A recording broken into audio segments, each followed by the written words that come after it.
Good afternoon. Regular session mayor and city council meeting, 6 p.m., Wednesday, August 7th, 2024. Call this meeting to order. Would you please rise for a pledge of allegiance?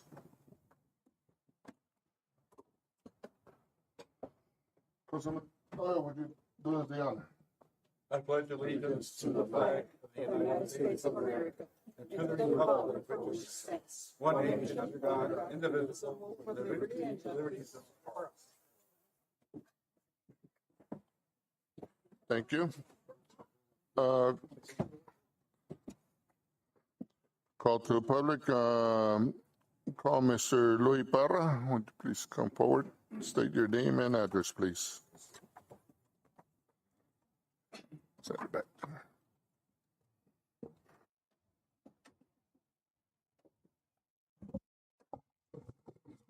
Hello. Good afternoon. My name is Louis Parra. I reside in District 1 of Nogales, Arizona.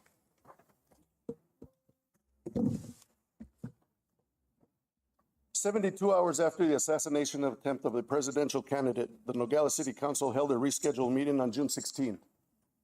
The Pledge of Allegiance was led by Councilwoman Lisa, and the meeting was initiated and in due course was concluded. The meeting was executed and the City Council did not address the atrocity from which America was spared, the witnessing of an assassination in the most violent of matters. Correct me if I'm wrong, officers. I find this appalling, and I'm nervous I can't even talk. I've never used this word appalling, but we all know it's very heavy. As Nogalians, as council members, as U.S. citizens, as Americans, and as patriots, because to me, if you hold an elected office, you're a patriot. As Nogalians, as city council members, as U.S. citizens, as Americans, as patriots, I find it utterly appalling that the city of Nogales chose to ignore this event completely.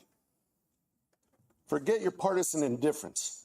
Forget your individual indifference. Forget your personal ideology indifference. All of the above should have fallen by the wayside.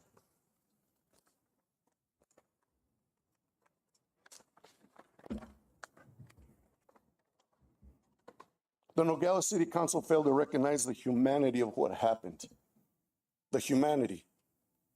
You failed to recognize that America was spared the witnessing of someone's life being taken on live TV. The humanity. What do I mean by humanity? Very simple. The City Council failed to acknowledge that good prevailed over evil. That's simple. Good prevailed over evil, and you guys failed to recognize it as a council. For whatever reason, by the grace of God, cosmic intervention, or otherwise, who knows? But the bottom line is we're spared of an image that none of us would ever be able to forget. That is what the council should have addressed. That would have been true leadership. Instead, the Nogales City Council decided that the event was not pertinent, and therefore, subsequently, that decision made the entire city of Nogales and its residents irrelevant. Ceasefire 786, HR. First and foremost, I'm not belittling the death of that young lady whose tragic story was brought to us by the citizen initially on the 786 ceasefire. May she rest in peace. The citizens of Nogales demand to know where your allegiance lies at this moment. Where does the City Council's allegiance lie at this moment in time? Does your allegiance continue to support the left progressive radical squad member Cori Bush, whom introduced the bill HR 786? Does the council see no harm in commandeering the Capitol and desecrating our memorials, and above all, the burning of our great flag, Old Glory, the flag you pledge of allegiance to every meeting? Is this still the council's position? Please elaborate verbally, by memo or website as soon as possible. A no response will not be accepted. A no comment will not be accepted. The city of Nogales will be anxiously awaiting your reply. In total, I am the 5th person to address the council decision on making the city of Nogales an activist municipality at a drop of a hat.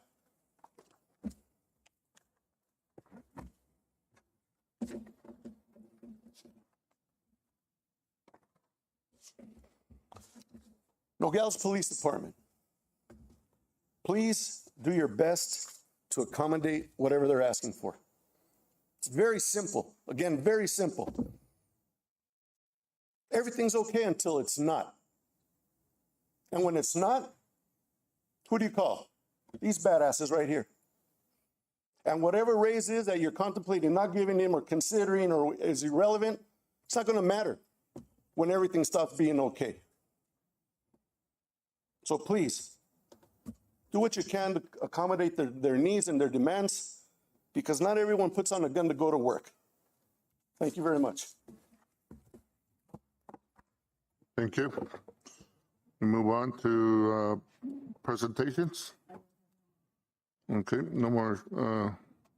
Now we move to item 4, presentations. A, presentation and discussion on the audit 2023, on the 2023 audit corrective action plan.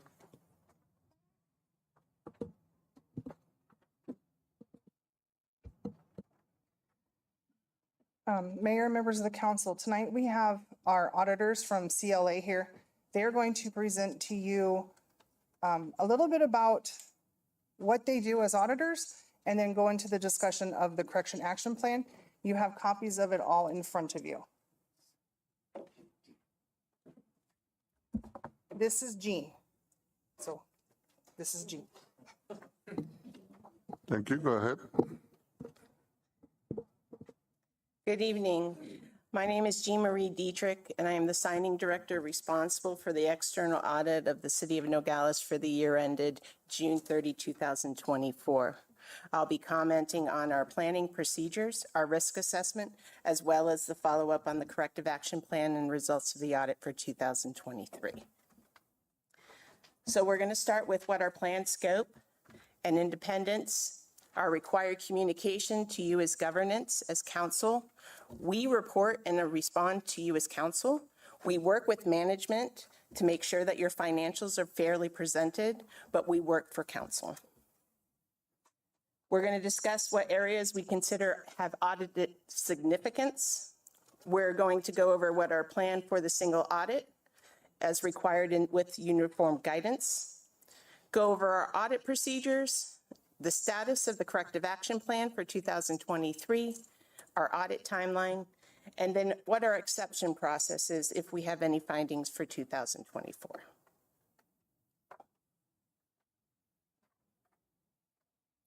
So we will be performing an audit of the financial statements for the City of Nogales, as well as a single audit in accordance with uniform guidance. And I do want to state that CLA is independent of the City of Nogales. In performing our audit procedures, we do have one new auditing standard, and that is SAS 145. And that requires us to take a closer look at your information technology systems. And I do think that there may be some improvements there and some recommendations, but we are still in the planning phases. We have one team that is focused just on the information technology audit because they're specialists in that field.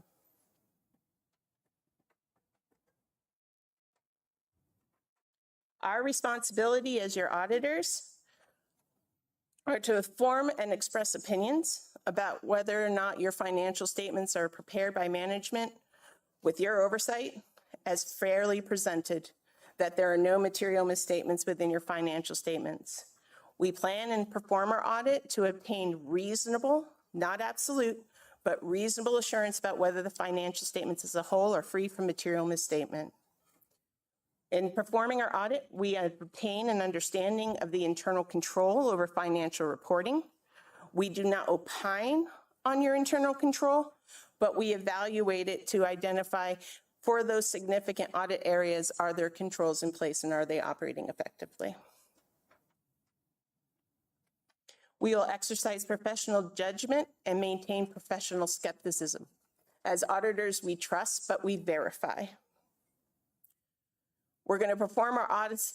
We're going to identify risks, and we're going to perform our audit response in responding to those risks. Again, we're going to understand your internal controls over financial reporting, and we're going to evaluate the appropriateness of your accounting policies. Areas that we deem to be significant would be your cash and investments, your accounts receivables, your capital assets, your pension and OPEB liabilities, and your operating revenues and expenses. And those would include both your enterprise revenues as well as your tax revenues associated with your sales taxes. Another area that we deemed as being significant would be management's capability of overriding controls. So we have audit responses into that and improper revenue recognition. So we're going to verify that revenue is being recognized in the proper period when it's earned and realized. And we're going to do that by obtaining sufficient and appropriate audit documentation. In addition, we'll perform a single audit over identified major programs, and we'll provide an opinion on the compliance and an opinion on the controls over compliance.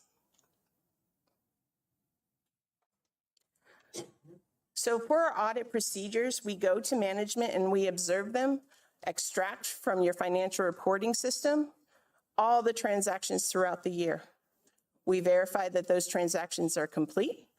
Then from that detail of transactions, we make samples and we test the effectiveness of controls over your receipting process, your disbursement processes. Then we substantively sample for existence your revenue. It's a mathematical sample to make sure that it's a sample that's representative of the population. We confirm 100% of your cash and investments, and we test significant additions to your capital assets to make sure that they existed and were true transactions. In addition, as part of our audit procedures, because familiarity can grow with management, we have what's called our unpredictability procedures. This is not known by management until we are in the field and give them our requests. And again, we're going to have the new emphasis over information technology, and that the population we're testing is 100% of the population of transactions during the year. Now, we sample those, so we can't look at everything because there's a cost benefit. I'm sure you don't want to pay for us to look at every transaction, but we are sampling from an entire population. So the status of the 2023 corrective action plan. There were 6 findings associated with the 2023 audit report. One was over the preparation of the financial statements. That report was issued fairly recently due to delays with the audit process. We have met with management, and because of those delays, they haven't had time to get a consultant in place.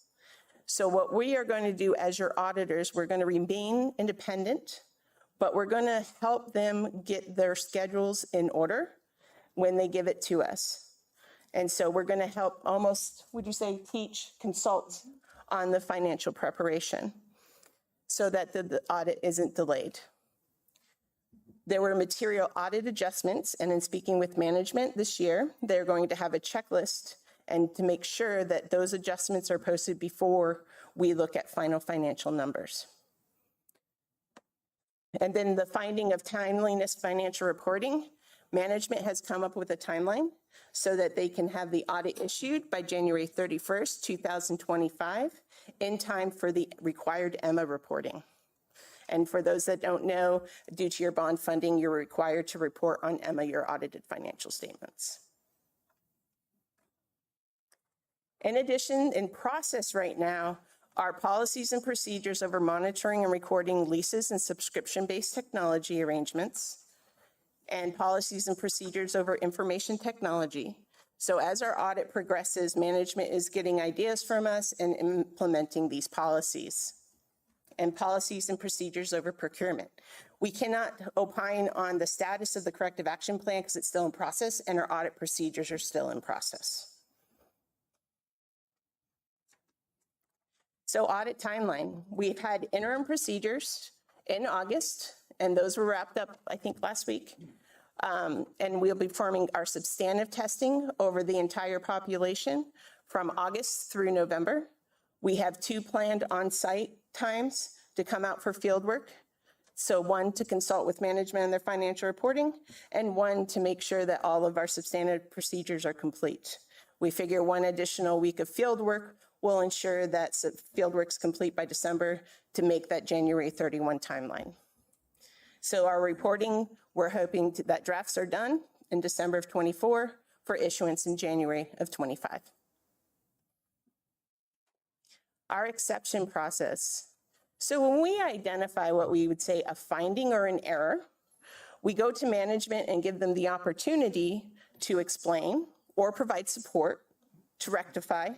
If they do not, then we communicate the finding to them, and then we communicate it to the mayor, and then as part of the financial reporting package, it will be reported to you as council. We respond to those through daily progress meetings throughout fieldwork. If any irregular transactions or fraudulent transactions are identified as part of our audit procedures, we will notify the mayor immediately and then council. That is our presentation of the planning for the 2024 audit and the progress of the corrective action plan for the 2023 audit. Are there any questions on our presentation? Anybody have any questions? Councilman Gradius? My concern with the audit initially was that there was some issues that were recurring. So the same issues that came up again this year. My other concern is this the only audit that is required by law? Because from what I understand, this is just a sample audit. So you'll audit what's provided to you, but you won't be able to tell whether this expense came from this correct account or the monies were used in an incorrect account. That's not the type of audit that you guys perform, correct? We perform an audit over financial reporting, and we extract the information, 100% of the information from your information systems. So we are substantively reviewing and testing your entire financial statement reporting process. I understand, but yeah, I think you're not answering my question. Okay. I don't understand my question. You're auditing our financial process per se, but you don't go into our policies to see if account A was misused or money taken from this account was improperly used. Although the numbers match, that's one thing, but was it properly attached to a certain account per se? Maybe I'm not explaining myself. So that would require first an error to be identified. So what you're describing would be if a fraudulent item was identified, and then you would have a forensic audit occur. So that would be, after you identify it, that would be a next step after that. Correct. Okay. Correct. Okay. I understand that. Thank you. Councilman Bonilla?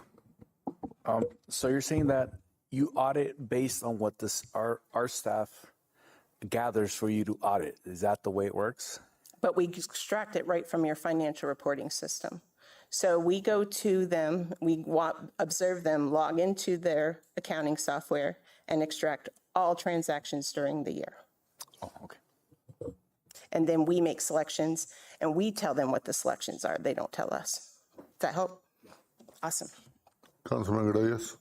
Just one more question based on your presentation. You stated that anything that comes out from your audit, you'll notify the mayor first and then council. Where did you get that direction? Because it should be directly to council and not just the mayor, because we're going to have that discussion later on in our agenda today, but he's got no more authority than anybody else here on the council. That was a semantic error on my part. It's to mayor and council, just that mayor was there when we were meeting. So if we have identified a risk and he's present, we would notify him. Thank you. And as part of the audit, normally you do talk to the mayor on the audit. And we have spoken to both the council member and the mayor as part of our preliminary procedures. Go ahead, Councilman Doe. Well, what I see is really a more in-depth process of this audit that you're talking about in comparison to the past. Is it a more in-depth? Are you looking at? It might be explaining it better, but these are the procedures we would do for any audit. We would do a risk-based audit. We would obtain 100% of the population through the financial reporting system. We would sample and make selections from that detail, and then we would request that sample from management. And would this be, let's just say for clarity purposes, a little more clear for us to go through it and when we receive it and Yep. be able to. The good thing that I like is that you're already going to be reporting, or if you detect any inconsistencies of any kind, we'll get that information. Correct. Well, I appreciate the extra effort your company is making. Thank you. I think the council, all of us kind of, under the current, I guess, things that are going in our community, we need that clarity. We need to make sure that things are looked at, and like you said, in all financial, pretty much, and not the specific or individual transactions, but overall, as you sample, that, it kind of gives us a little more peace of mind. And hopefully those things that have been repeated in the past, well, that with your help, they'll be taken care of. We appreciate that extra effort that you're making on that, which I guess saves us an expense of getting someone else to, hopefully you'll be able to take care of it without, and who knows, if not, well, we'll probably have to increase the support in that area and maybe pay an individual consultant or something. But I'm hoping that with your company's help, we'll be able to clarify that. And I thank you again for, it seems like it's a lot clearer than the last presentation we had. Thank you. And I appreciate that. Thank you. Thank you. Councilwoman Montiel. Hi, thank you for being here. I think in the last meeting that you were on Zoom, I had asked for you to be present, so thank you for being here. Appreciate that. There's 7 findings in the entire report, and 3 of them, I think they're repeats, or 3? Mm-hmm. Yes, what? The Three financial or 4? reporting, the material audit adjustments, Yeah, and maybe procurement. okay, I could look it up, but 3 or 4. I think there were 3, but yes. Yeah. But the most significant is the material weakness over financial Okay. reporting. So is it true to say that one of the goals is to have no findings? It's always the goal to have no findings. You want a clean financial report, absolutely. But there's also challenges that arriving with that, with turnover that's been in your finance department year over year. That's why we think, and management thinks, that there's a good chance of making that January 31st timeline. Oh, the turnover, in what? I'm sorry? Turnover, can you repeat that? Turnover in your finance department. So I believe your finance director, this is the 3rd year that she's been here. And then you had the pandemic as well Okay. that interrupted. So it's not unusual when there's a turnover in a key employee Yeah. and staff that you're going to have financial findings until you have the timeline to rectify them. Exactly. Just so that it could be on record that we do our due diligence, and as a council member and responsibility of the council is that we look at these financial statements and ask these questions so that we don't come back and say we didn't look at the audit thoroughly, we didn't ask the right questions. So in saying that, you have recommended part of the corrective action plan that the city hire a third-party consultant. What is your reasoning and rationale besides what you wrote there? Why are you recommending that? Because at the time that we performed the audit, the financial reporting finding was over getting schedules that were clean and accurate and were representations of what was included in the general ledger, your detailed transactions. And we had material audit adjustments. So if management can't rectify it, and now management believes they can, but at that time with the information we had, management wasn't certain if they could rectify it. So that's why the recommendation was to get a consultant. A lot of other governmental entities hire consultants for audit prep. Yeah. So you're recommending here to hire a third-party consultant. So that's an additional cost to what the taxpayers pay for the audit itself.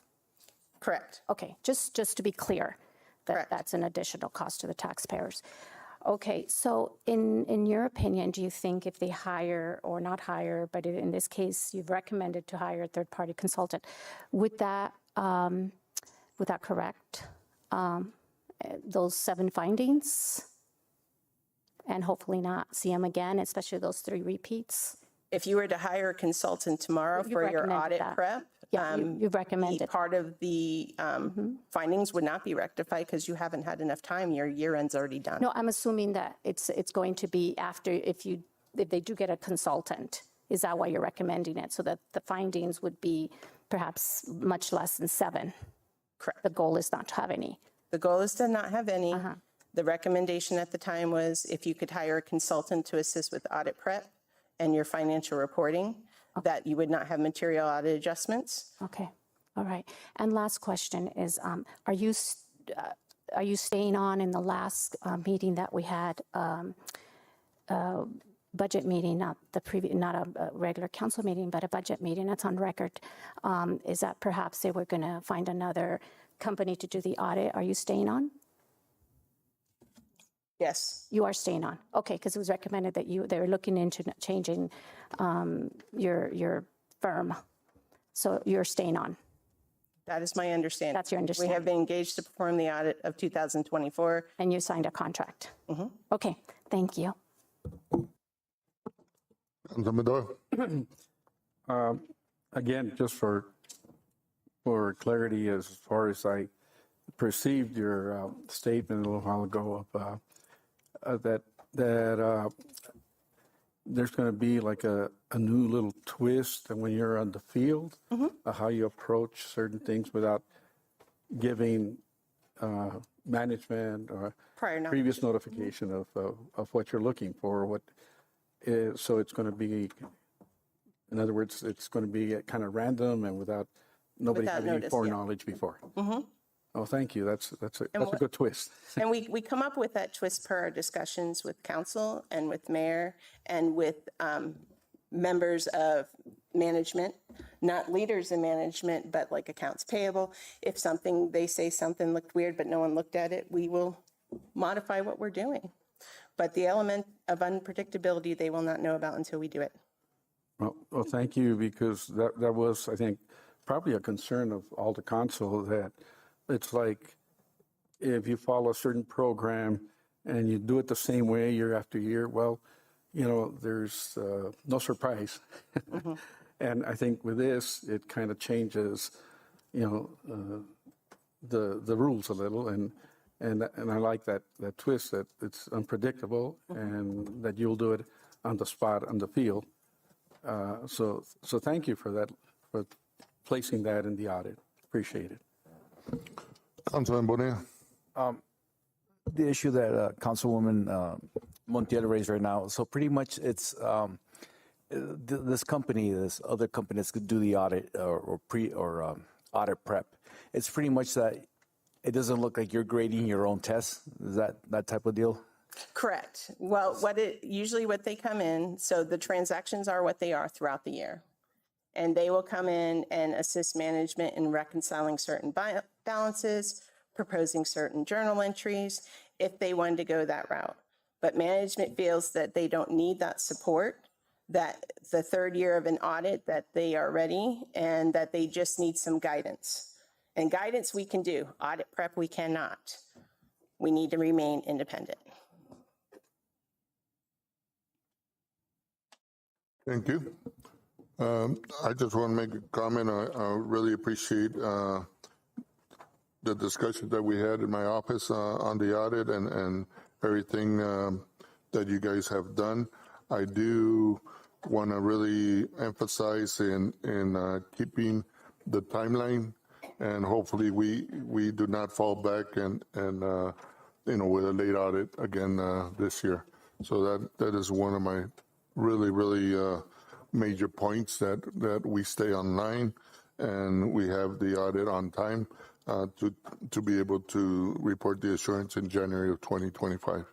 Yes, So I really appreciate it. And if there's any help, management or anything could support you, please let us know. will do, sir. Okay, thank you. Thank you for your time. I think I just have one final question. I just want to know, in the future, if council members have a concern, can we approach Yes, your... we report to you if you have a concern. Now, there's not a lot we can do with it. We can use that concern to modify our audit procedures, but we also need to verify if there's an issue. We need to, if there's if there's an audit area, like we said, cash and investments that you have concern over, voice that concern, and we can modify our procedures over that area. And the other part of that question is, do we do it as individuals or as a council as a whole? Or that's, That I do not know. That I would rely on whoever your attorney is as to what proper form that should come in. I would suggest that it should come from a majority of council. Auditors could get 7 different directions, which we try to avoid, or just a flurry of requests for things that could sort of be overly burdensome. So best practice is for the council to agendize it and agree at least a majority on whatever it is you want the auditors to do. well, thank you both for clarifying that and giving us that direction. Thank you. Thank you for your this time. presentation, really. Okay, now we move to presentation B. Presentation of Misael Cabrera on the University of Arizona grant application to the National Science Foundation. Misael, welcome.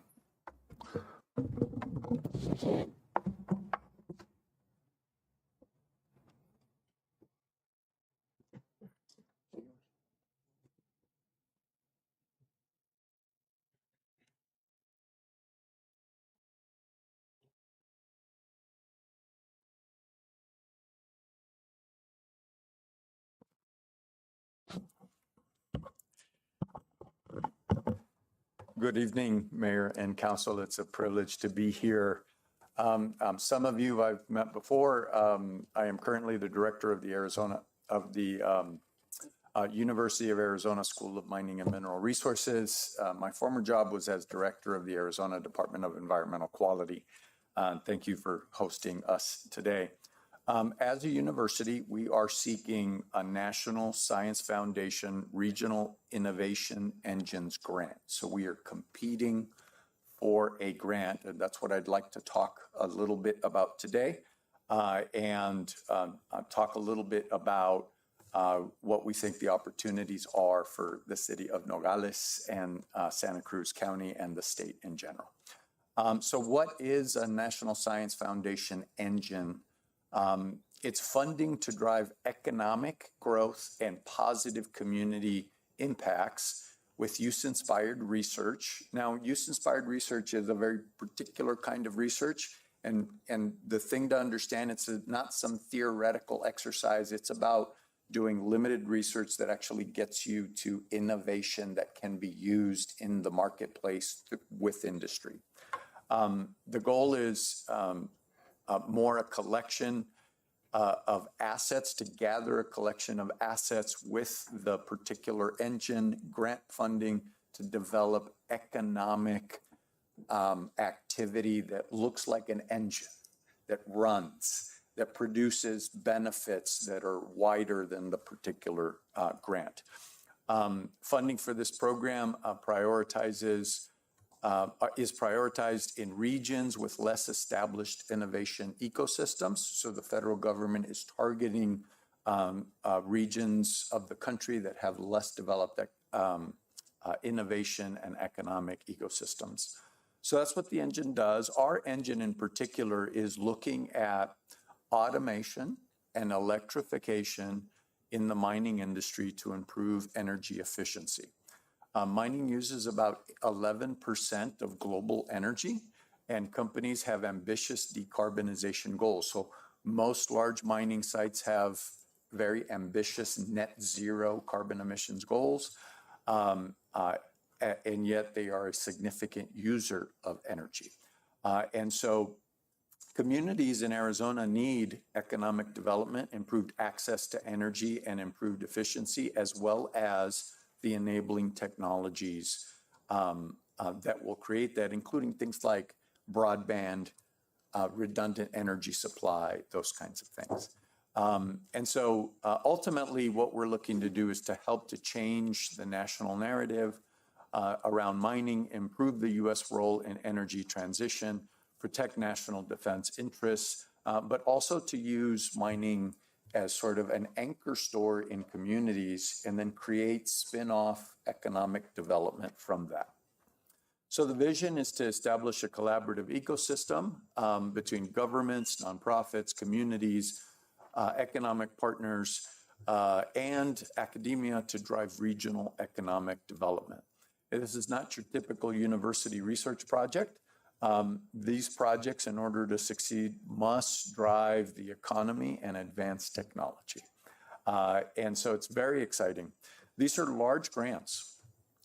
So there is funding that totals $160 million over a 10-year period. So the first couple of years, it's $7.5 million, then a 3-year period at 15, and then the balance of the time is $20 million per year. The way the federal government does this is that they check in and see if they're going to fund you the next year. So they make sure that you're using the funds wisely before they release them all. One of our areas of interest is helping to develop workforce. So we know that across southern Arizona, and in particular in Santa Cruz County, there are workforce needs, workforce training needs, and that is a big component of this grant that we're pursuing with the federal government. Now, if we happen to succeed, if we put together a good enough proposal that gets accepted, the allowable uses for the money include workforce training. And the beauty of the topics that we're covering is that they're transferable outside of mining. And so again, the idea is to use investments in the mining sector across southern Arizona, Santa Cruz County in particular, to then spin off into other industries. Because once you have a skilled workforce, that workforce can transfer into other areas. It also brings investments from other areas. But we can also do seed grants for tribes, communities, agencies, businesses, and startups. We can establish research sandboxes for tribes and communities. Obviously, community outreach will be a component. And then use-inspired research, which is research into innovation and technology that can be put to use by the marketplace and create economic benefits. So the topics that we're pursuing are AI and automation, energy supply and efficiency. And if we think about automation, AI, electrification, decarbonization, if we think about those areas of technology, these are areas of technology that just about every manufacturing and just about every industrial sector can use. And what this approach does is it uses existing industry investments, in particular in mining, to then create workforce training and other programs that can spin off across into other sectors. So what are we asking for? We're asking for technical projects around automation and electrification in mining, and we're asking industry partners like South 32, Arizona Sonoran Mine, and others, what projects they're working on and what projects do they have that could benefit from this. We're looking for people to give us community impact ideas and how we can use this grant and really help communities thrive. And we're looking for other resources from industry and others to bolster the engine and make the engine collaborate and cooperate very, very well. And we're also looking for other economic drivers. Now, one of the things we did is we looked at what are the people who have already won this grant in other years. What did they do to win? So we looked at what were the lessons learned from other people. And so one of the things that we learned is that partnership and engagement are essential, and that's why we're here, because we believe that the city of Nogales can be a great partner for us on this pursuit. And then inclusion of communities and tribes is key. We found that seed grants directly to communities are well received. So if we win, and that's part of our proposal, this is an aspect that we will deploy. They want us to identify specific job skills for workforce and development, and we've already done that. We've talked about that a little bit already. have strong curriculum from kindergarten to retraining workers that are already mature. We call that K to gray. To explain how the partnerships can be leveraged, describe specific projects. And then they also like to see venture capital. They like to see that we have partners that will invest additional funding. And we do have a venture capital partner on the team already. And so other critical success factors is that the federal government is looking, okay, if we invest $160 million over a 10-year period, are there other investments that are going to be made from industry, from venture capital, from others to contribute to the engine? They want to demonstrate a 10x multiplier in terms of their investment. And they want to see cross-sector partnerships, use-inspired research and development, transition to practice, workforce development, inclusive engagement, strategic and sustainable regional investment, and good governance and management. They want to make sure that the funds they give us are being governed and managed well. So a couple of things that when they're looking for those resources, they're not looking for a cost match. It's very important to understand that in this particular grant, we're not looking for a cost match. We're looking for commitments. And so this slide right here shows the difference between a commitment and a cost match. And on this particular grant, all we were looking to do is get commitments. We're looking to so first of all, it's only valid if we actually win the grant, right? So it only comes to play if we actually win the grant. But our strategy was to leverage existing plans. What is it that industry and communities are already doing? And how can we just account for that and coordinate it so that the sum of all of the parties' existing plans adds up to more than the parts? In other words, how can we make 1 + 1 = 3? And so all we're doing is looking for things that people are already doing. So we have to find alignments, get letters with specific commitments, and then estimate the resource allocations. These are not cost matches like what we have in other grants where they must be auditable, they must be detailed in terms of budgets, et cetera, like that. So this is not a cost match, it's just a commitment. And what we're looking for is things that industry and others are already doing. So the focus areas, again, are workforce development, economic development, decarbonization, data science, automation, energy efficiency, and waste reduction. And these are skills that are transferable well beyond the mining sector. And that's the beauty of our approach, I believe. So these are some types of commitments that we've received or ideas that we have for commitments. One of the ones that we know is that training centers are important. And I know there's a lot of talk about a training center. South 32 is coming in with a workforce. They're going to need electricians. They're going to need people skilled in automation and other things. They are talking about certain activities they're going to do. The provisional college wants a training center to focus on medical skills and other things. And there's a lot of discussion, and we think that the engine could contribute to that and help with curriculum and other resources to make that training center in Santa Cruz County come to pass. So those are some of the examples. This is the stage 1 proposal schedule. So most of this already passed because we had to submit our preliminary proposal to the NSF. But what it looks like in the grand scale is we submitted our stage 1 proposal August 6th. Our stage 2 proposal will be due on February 11th. Now that's only due if invited. So you have to make it past stage 1 to get to stage 2. The key for us, though, is that we can't wait till they let us know. We actually have to start working on the stage 2 proposal right away so that we can produce a high quality detailed proposal for them. If we make it to the 3rd stage, we think that'll be sometime spring of 2025. That's an interview at the National Science Foundation. And if we're fortunate enough, they'll actually come down to southern Arizona area to do a site visit and tour the area. And then and only then will they make their final awards. And we expect that that'll be sometime in the fall of 2025. With that, I'm open to answer any questions that you may have. And again, we look forward to our partnership with the city of Nogales.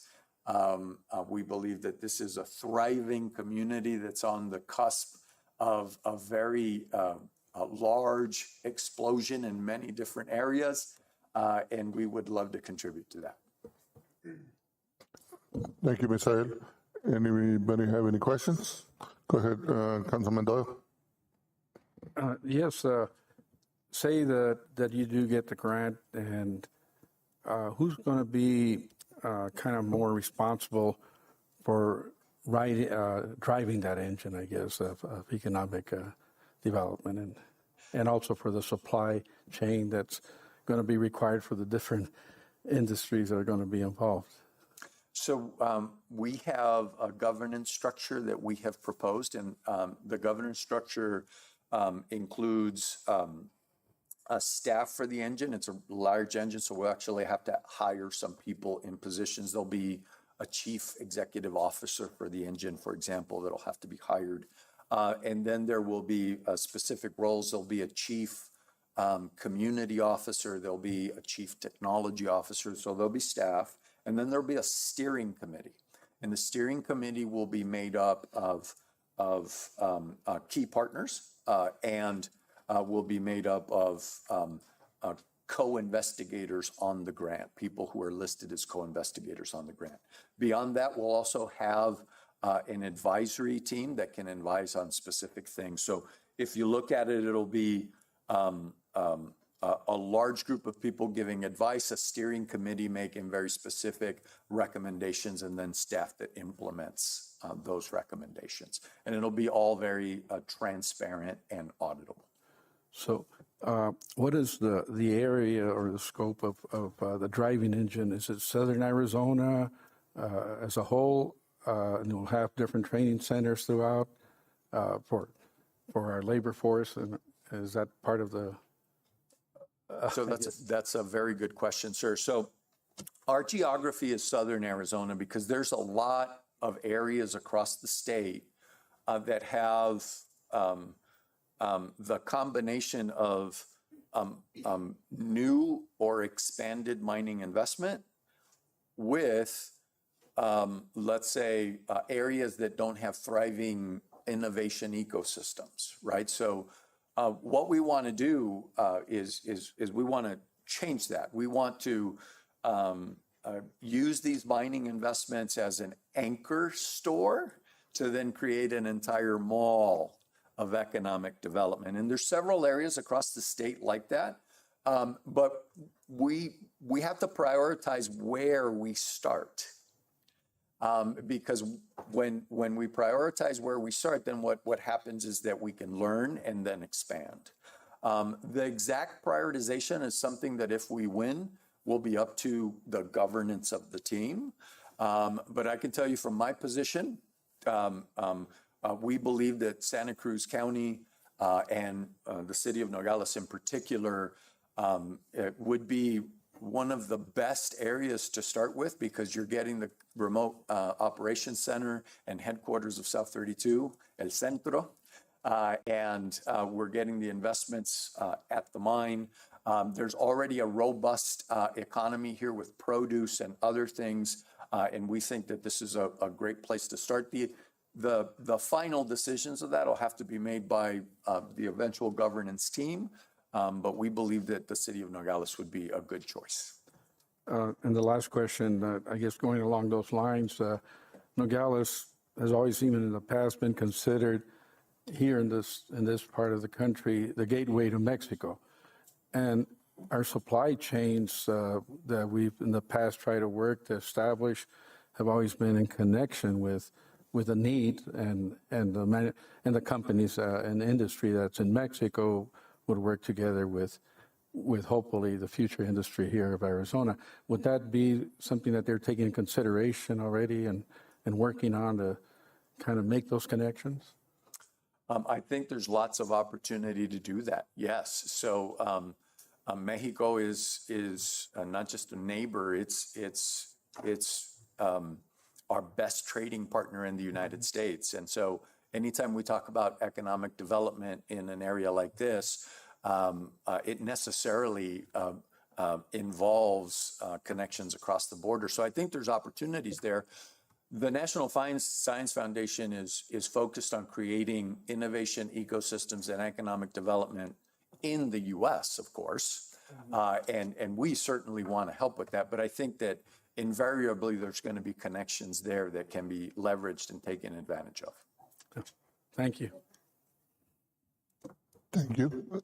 Go ahead, Vice Mayor. Misael, I'm assuming this is a competitive grant. Yes. Is it national throughout the U.S. or is it just Arizona? It's national. This graphic here shows kind of an image of stage one proposals. There's lots of proposals, and then they start. They're in stage two. There's fewer proposals. By stage three, there's just a handful. So what we understand is that 258 different entities submitted a letter of intent. So what's not on this figure is step one was actually a letter of intent, and then people submitted a proposal. So we know that there was 258 letters of intent. We don't know how many proposals were submitted. We know that the competition will be stiff. But what we did in strategizing for this is we learned from other experiences, both winners and losers in this NSF competition. And then we selected an approach that wasn't limited to a single industry. So the idea, again, is to use investments in the mining sector to develop workforce training and technology that can then serve as a flywheel for sustainable economic development in lots of other areas. And I haven't heard of any other engine really taking that approach. So I'm cautiously optimistic about our chances. Yeah, okay, that was my next question, but you answered it. Thank you. Anybody else? Go ahead, Ms. Montiel.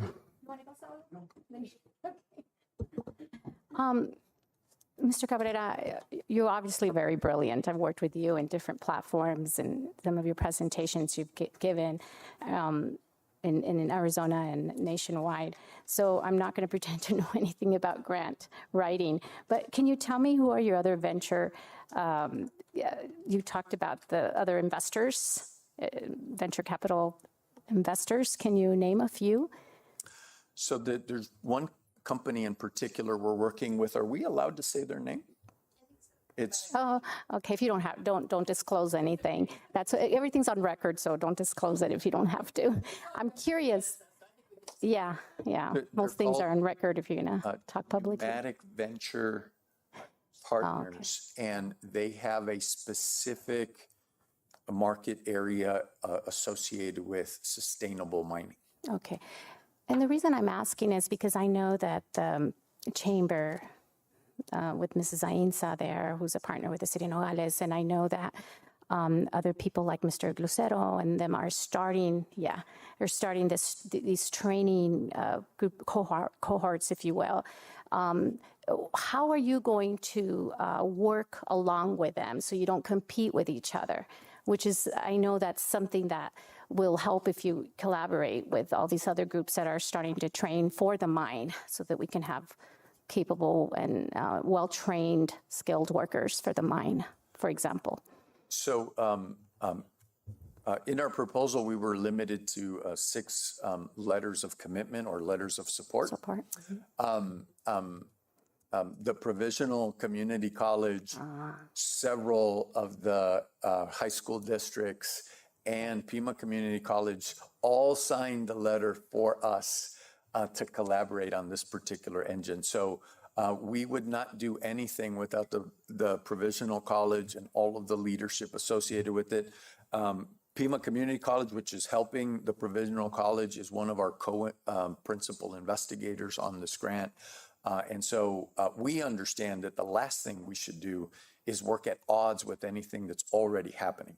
And so what we want to do is we want to serve as a catalyst for those things that are already going on, add some resources, add some coordination, and hopefully accelerate all of the wonderful things that are already occurring. Yeah, make it happen, everybody working together. Yeah, thank you, Mr. Cabrera. Councilman Gradius? I see here that this grant application is spearheaded through the University of Arizona. Is it through a specific college or the university as a whole? This is a limited submission grant, and what that means is that every entity can only submit one proposal. Not every grant is like that. Sometimes there's grants where you could submit 3 or 4, but this is a limited submission grant.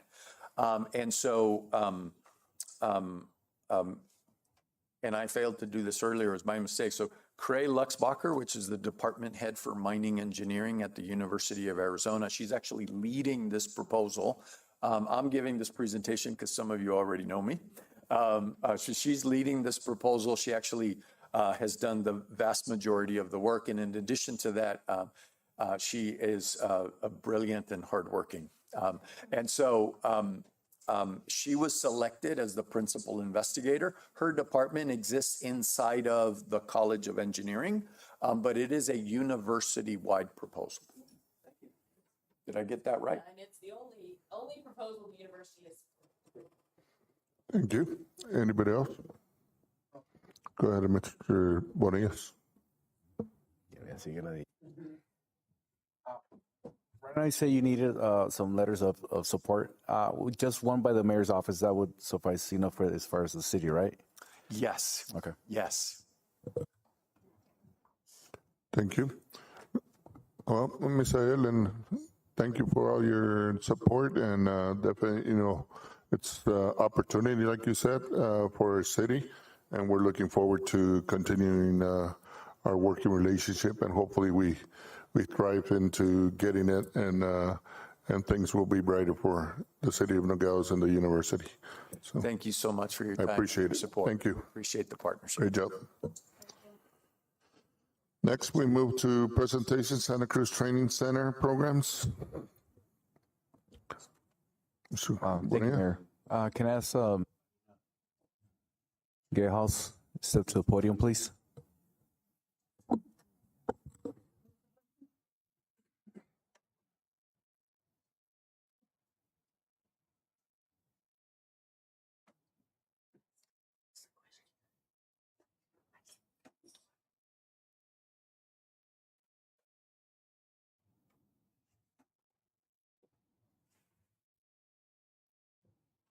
Good evening, everybody.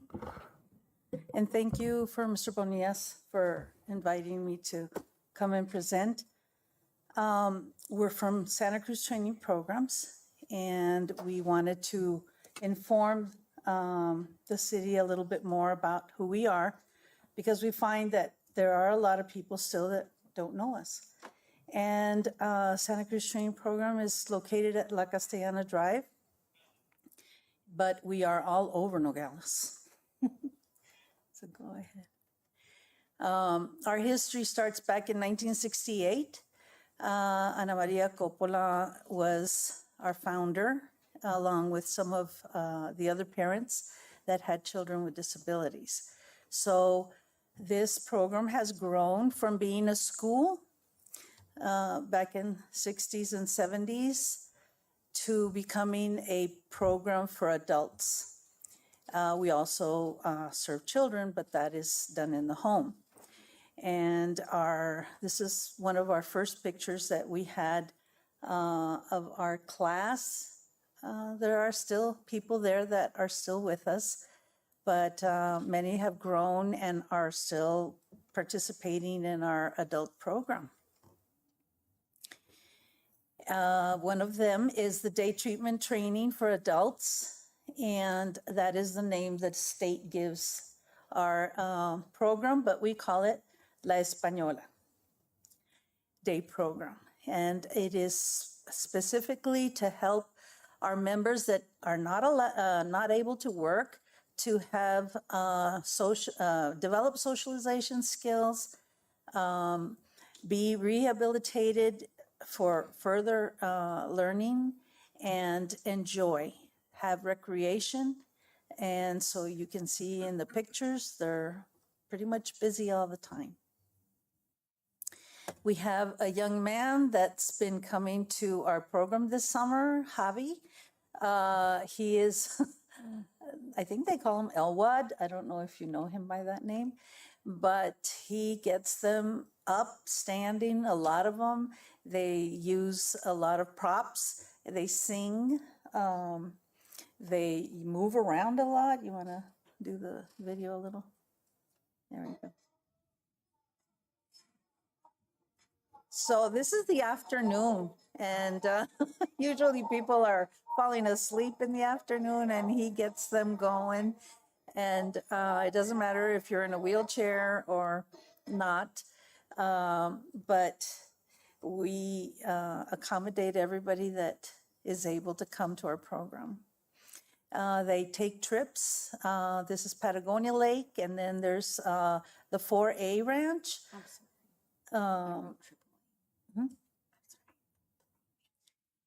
We have, this is a new ranch out at north of Calabasas Park, and they have all these weird animals that we don't normally see in Nogales. You see them at a zoo. There's llamas, they have kangaroo, they have many neat animals, and they're accommodating to schools and groups. And so we've been one of the first groups to come and visit. We have a lot of one-to-one care, and it is very important for some of our members to have that so that they are helped to be redirected and encouraged to try new things. Somebody donated it's an organ piano, and so the girls were having a ball working on it. Then we have our group supported employment, and that is what we call the workshop. And at the workshop, we have a kitchen, bakery, cafe, we have work crews, and we have goals to help them meet in case someday they can work out in the community. In the meantime, they're working there, earning money. And many of you have probably tasted some of our food and our pastries. They enjoy it. You can see it on their face. They have fun. We have people that come and have their meetings out on our patio. We're soon going to get some misters because it's getting pretty hot out there. And then, so we do cater and we do serve you in the cafe when you come. Then we also have the plant nursery. We have many plants. We're planning to redo our greenhouse. It's a humongous structure, and we are going to create maybe 3 or 4 small ones to dedicate each one to a different plant or type of plants, because we have people coming in and they want chiltepin, they want ruda, they want rosemary, and so we're trying to meet everybody's interest, and our workers have fun out there. Then we have 3 group homes, and they are a 24/7 responsibility for us. We're part of the community, so they participate in the community, and they live in houses that have been, we've acquired them along these many years, and so they really enjoy each other's company. We try and help them maintain relationship with their families if they have any. We celebrate their birthdays.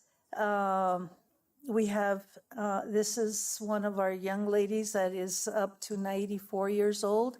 I think she's the oldest member in Arizona that came from Coolidge. I don't know if you all know where Coolidge is, but it's up by Phoenix, a very hot area, and that was an institution that in the 70s was the state wanted to depopulate and get people into group homes. And fortunately, we have quite a few of them that came from there and are doing really well. Our in-home services are provided in the home and in the community also. And they have respite services for families to rest and have some time off from their son or daughter. And there's habilitation where we help them learn things like cooking or just simple tasks like taking their own bath. Attending care is for those that are not able to do for themselves, so we provide the personal care, is another way we call it.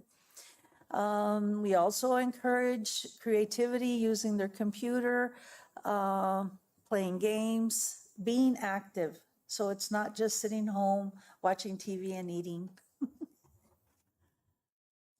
We also provide transportation, and that is a big blessing for us because at this point we have 24 vehicles. And those vehicles were acquired through ADOT. We apply for these vehicles. It's a big process. We are granted, they provide the vehicle at 80%, they cover the cost, and we pay only 20%, which is very helpful. The adults that ride in them have, you can count on their safety. We have ramps for people that have wheelchairs to get in and out. They go to different activities in town using our vehicles. This is one, they were at the movie theater, one of our drivers saying hello. And we are very proud of our program. So we gave you a brochure to most of you, and you are welcome to visit us at La Castellana Drive. We have our cafe, and anybody that is interested in a tour of both of our programs will get one. Thank you. Thank you. Anybody have any questions or anything? Marina, Marina, una pregunta. I don't have a question. I just want to make a point. So your mom, of course, there isn't enough words to describe your mom. She was a pillar here in this community, and she did so much for this community and so forth. And I want to congratulate you too, because you've taken the reins and you've done a great job there. I know you're too humble, and I know you're not going to take any credit, but I know you've continued the great work that your mom started, and Mrs. Pearson, good friends with Michelle Pearson, and so I know the work that you have done. And incidentally, when I was 16 years old, Dr. Varona gave me my first job, and that was to work for your mom. So I worked 2 summers, and it was probably very profound for me. And I think that's what led for me to get into education. So I want to say that to you. Great job. Thank you.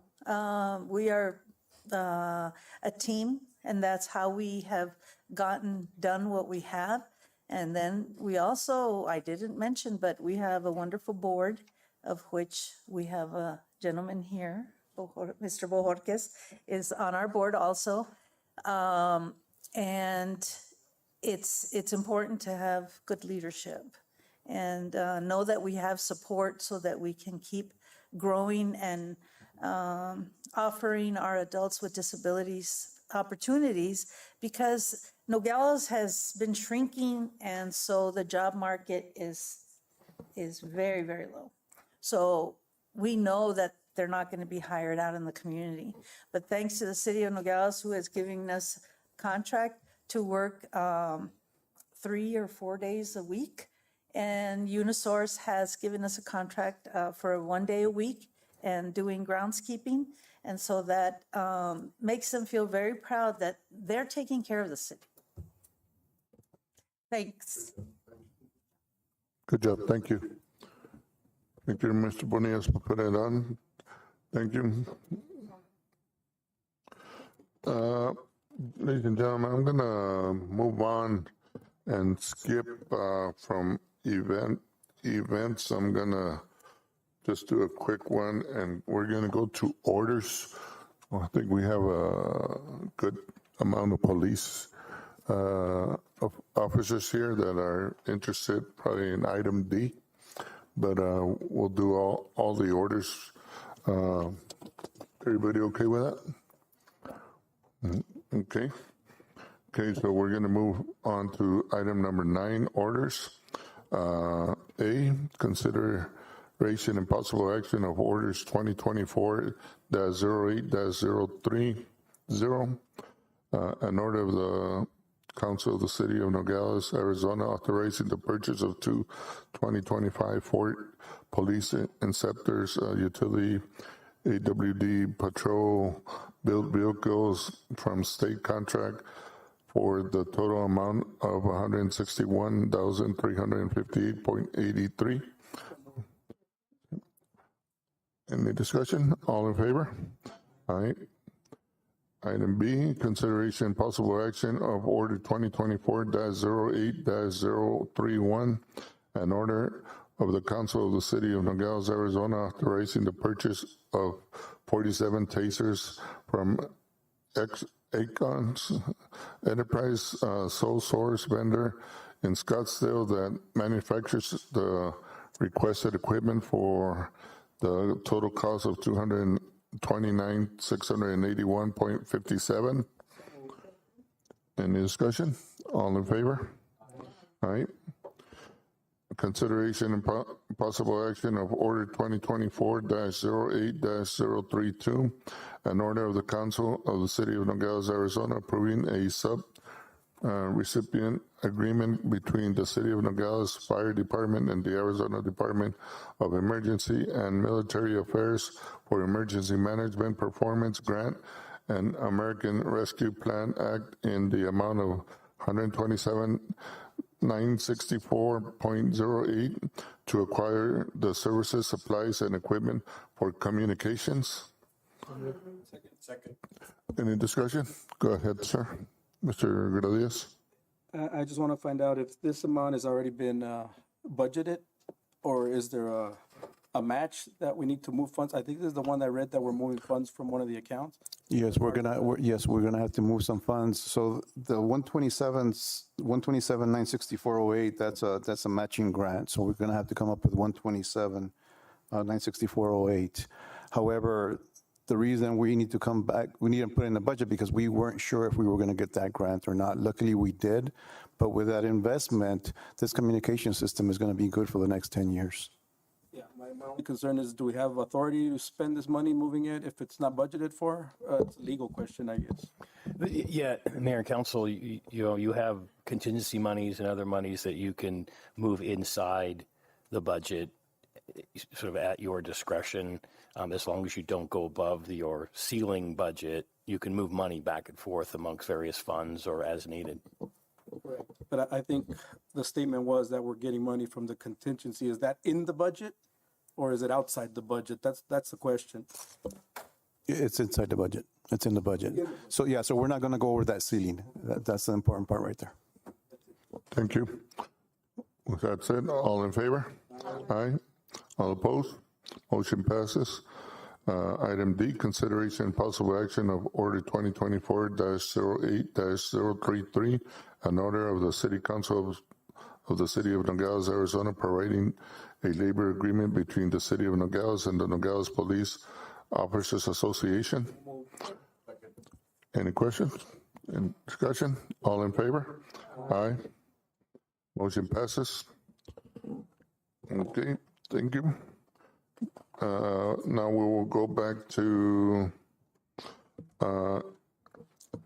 events, number 5. A discussion, direction, and possible action approval of an in-kind support of the Paul Bonds Children's Museum event with police and fire estimate not to exceed $2,315.76. I have a motion? Any discussion? Go ahead, Mr. Gradius. My copy on the supporting documentation is not signed, so I just want to know if staff supports this. Yes, I do, and I recommend that we do it. It's for a good cause. It's for actually the Children's Museum, and it's well within our budget.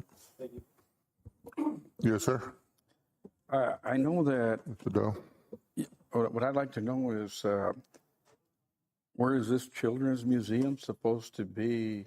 Because I remember the city back about 6-7 years ago provided a place, and there was not only an agreement in place, and that Children's Museum never took off. Is it the same people that are trying to bring it back, or what happened? There's somebody from the Children's Museum here. If they can come up to the podium, please. Good evening. Hi, I'm Diana, and I work for Paul Bamboo Company. I work for sales, so I'm here to represent them.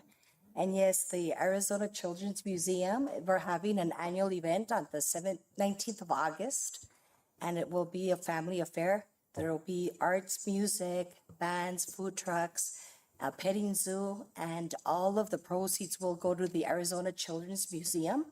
From what I know, they already broke ground. It will be in the area when you drive into Oasis Cinemas. It'll be on the right-hand side. And that's where it's gonna be. I guess my question is, okay, is the Arizona, it's different from the one that they tried to establish 7 or 8 years ago. From what I know, sir, yes, I'm not sure, but yes, I believe it was going to be at Palo Duro or something. That was the plan before, from what I know, but they changed the location, which will be much better location for everyone in the community. So I'm just asking, it's a different group of people trying, or organization? No, it's the same group. It's a different group. It's the same group. It's the same group. I believe so. Okay, but they failed the last time. Was there a reason for that, Mayor?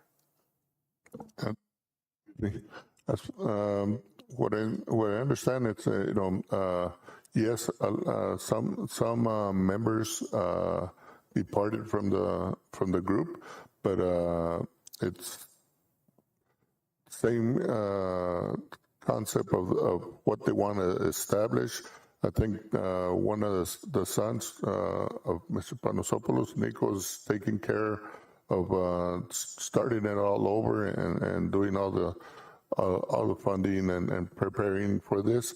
And for this is they're throwing this event to raise funds for continuing the museum, Children's Museum, and as you could tell, they've purchased their own property, their own land, and they want to develop it on their own.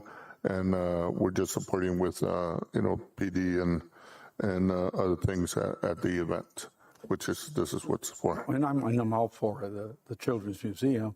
I just don't want the community to have another, where our hopes went down when the original concept of bringing the Children's Museum into existence kind of dropped. So hopefully, I'm hoping that this time around, they will establish a Children's Museum here locally. Yes, and that's why I'm asking. And again, if we can support that measure, and I guess this is the start of it for Yes, it is. creating funds. Okay. Yes, sir. And I just wanted to clarify that. Maybe I thought maybe it was another group trying to bring in another Children's Museum, but it's the same one. It's the same one. And hopefully we'll see it come into they'll be able to bring it to fruition. It'll be something very positive for the children here, for our community. It will happen. Okay. We've been working very hard. Thank you. And we're expecting a lot of people, so I think law enforcement being present, there'll be more order, calmness, people will feel safe. So we really appreciate it. Thank you. Thank you. Thank you. Go ahead, Ms. Montiel. Along those lines, Diana, this is Martinez, Easy to call you Diana.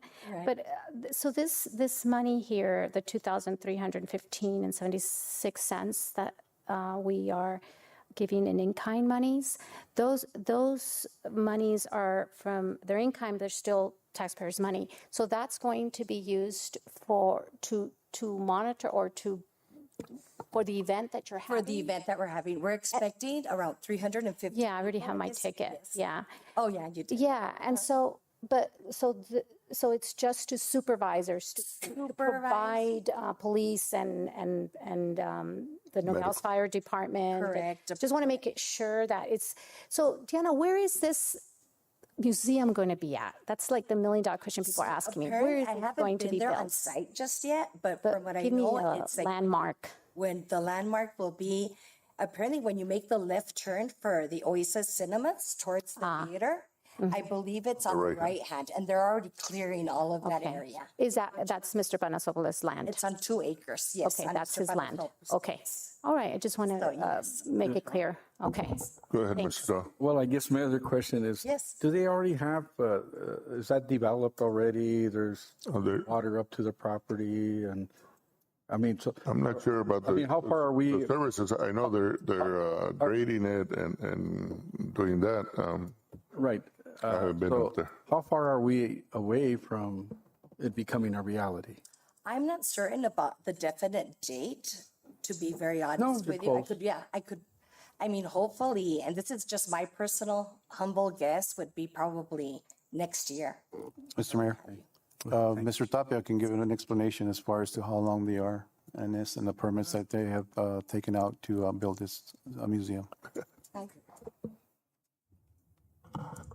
Thank you, Mayor and council members. The planning division already approved the site plan, so we are already in the step for the building permits. So we're working with the property owner to develop the site, the grading and the building permit. Okay. Did you get it, Mr. Dahl? Well, They're in process. very, They're in process. but thank you for the information. They're in process, the permits and all that. So You're all invited. I hope y'all come. Thank No, you. I ask, because, that's the first thing people, general public will ask, Yes. when is the museum coming to fruition, and Yes. so thank you. thank you. Thank you. So all in favor? Aye.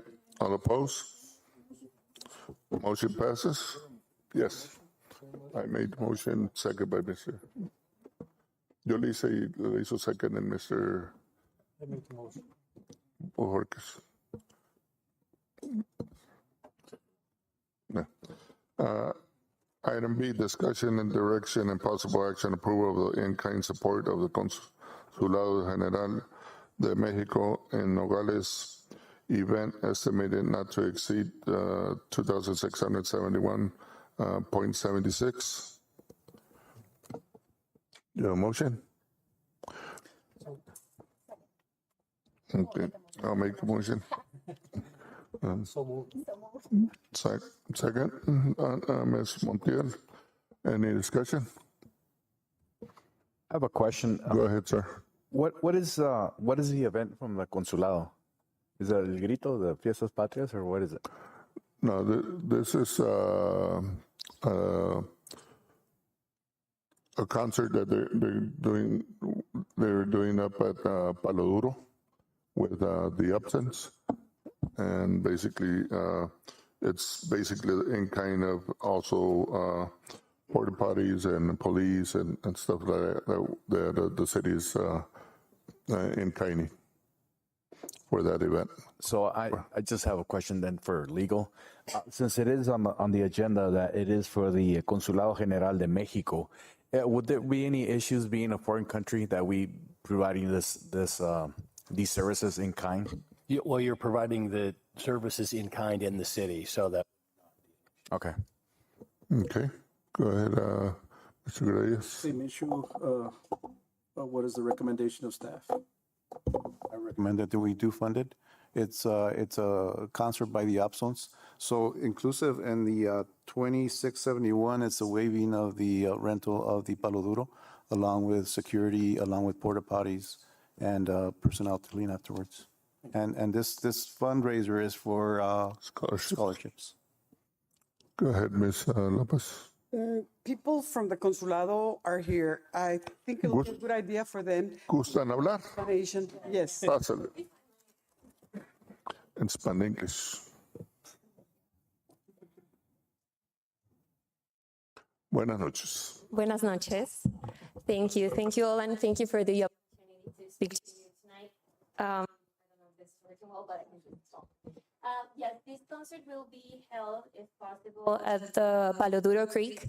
And what we aim to do with this is to raise money for the community college here in Santa Cruz County. We've been doing a series of events trying to raise money that is given both by the community, the foundation of the Santa Cruz Community College through the PIMA University, and also from the government of Mexico. We have raised money also to match funds, and we will be holding this event as the last of several different actions that we've been holding with the Cultural Committee and the assistance, of course, of the City of Nogales. And we always want to thank you for partnering with us for these efforts that will be the money will go straight to the students. It will not go to the Consulate General of Mexico.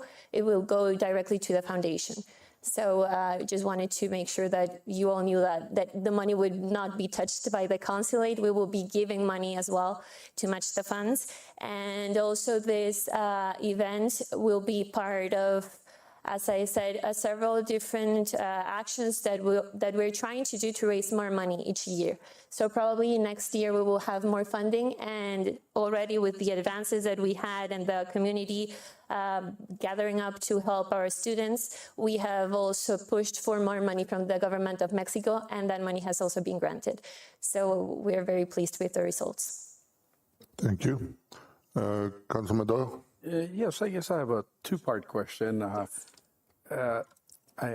see that you're raising money. Does that mean that there'll be a charge to attend that event? Yes. And for legal, how does that affect the city, considering that we're kind of helping fund that from taxpayers' money, but yet do we have that authority? Is it legal to go ahead and provide those services without hearing from? It's very common, Mayor and Council, for cities to provide in-kind services for fundraising events. This is not a for-profit event. It sounds like there's a foundation, which is usually a nonprofit entity that's going to be providing scholarships. So, from what I'm hearing, the money that's the fees or the tickets or whatever is going to go to the foundation, and the foundation is providing scholarships. So it's a nonprofit organization. So providing in-kind services of special events that are fundraisers is very common and very accepted practice.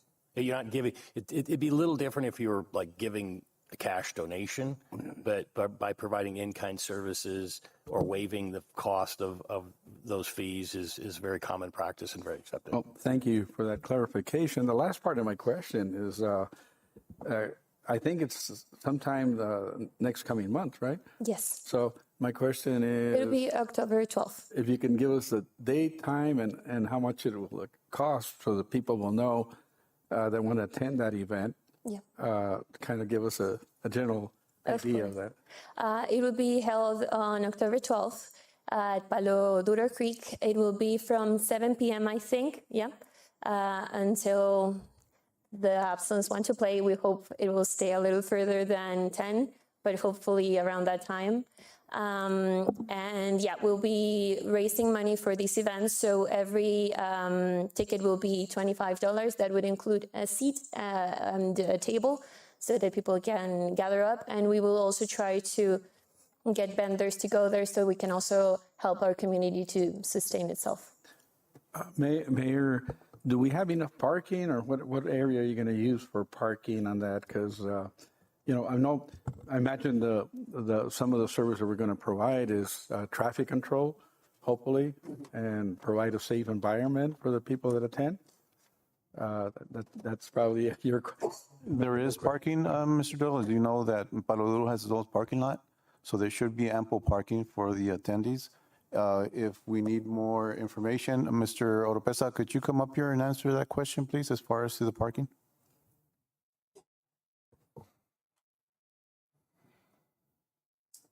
Good evening, Mayor, members of the council. Yeah, with the light of having the original parking at Palo Duro, I'm sure we can open the hole on hole number 9 to situate as many parkings as we can to avoid cars parking alongside the road. So you'll prepare that to, or there'll be people sending in case this exit? We will direct the consulate to All right. pay, and then obviously the police department as well. Right, because the last thing And send letter signs. the last thing we want is an accident to occur of any sort. Absolutely. So thank you for that. You're welcome. Thank you, Mr. Oropesa. Thank you. Mr. Bonillas? Can you, what's the name of the foundation for the scholarships again? It's the Santa Cruz Center. That's the name of the school, but it is the foundation that works only with our community college here. It's only serving that community college, the Pima. Okay. And we have a signed agreement with them. And so the government of Mexico every year gives money for students here. And so now we are trying to raise more money through these events so that more people can be benefited from it. And I understand the consulate will actually match whatever the attendance is that paid attendance? So how it works is that we already got our funds from the Mexican government, and we have our partner, which is this foundation. They will be matching the basic funds, but then we partnered with the Cultural Arts Committee and other partners so that we can raise more money. And so that now it won't be just two matching the amount, but we hopefully will raise through a third party more money for the students, and it will all go to the IMEBECAS program. So that next year, hopefully, the government of Mexico will even give us more money to be matched here as well. And last question. Yeah. Who benefits from, is it like scholarships or, and who can apply for them, or who gets the, scholarship? So the community college, they decide and manage the money, but it goes straight to the students. And the only requirement that they have to have, they don't have to apply with an average or to have a certain level of credits. They can apply by just being a Mexican descent. That can be a second or third generation. So practically everyone can do it. When you say Mexican descent, that would be people born here that are of Mexican descent? Yes. Oh, nice. Yes, and everyone who has a grandfather or a grandmother that was Mexican, they can apply. Oh, thank you. Very welcome. Is that, yeah? Thank you, Thank you, everyone. Thank you. And thank you for the partnership that you always provide to us. And Consul General did ask me to say that, and we are all very grateful for your support. Thank you. With that said, all in favor? Aye. All opposed? Motion passes. Move to item number 6, financial monthly report. Ms. Jean?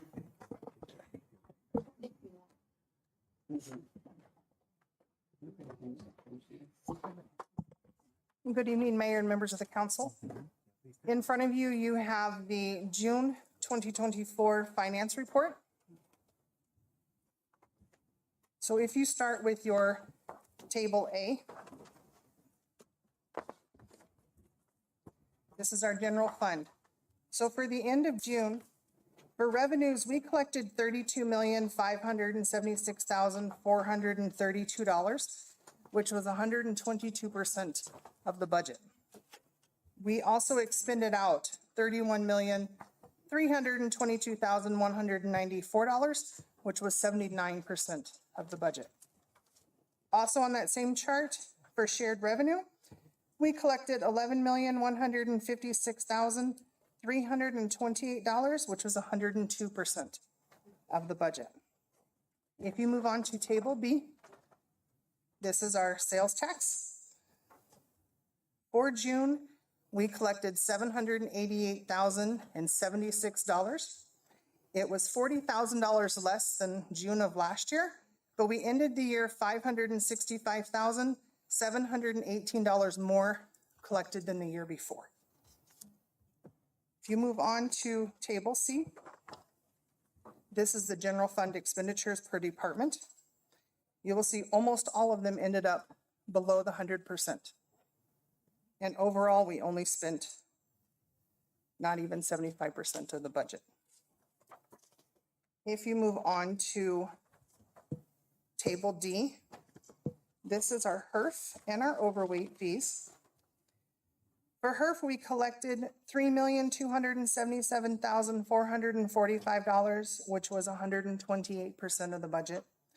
For overweight fees, we collected $472,575, which is 189% of the budget. Overweight fees came in very strong this past fiscal year. For expenditures, for HERF, we expended out $4,831,894, which was 113% of the original budget. And for overweight fees, we expended out $439,678, which was 50% of the budget. If you move on now to Table E, this is our sewer.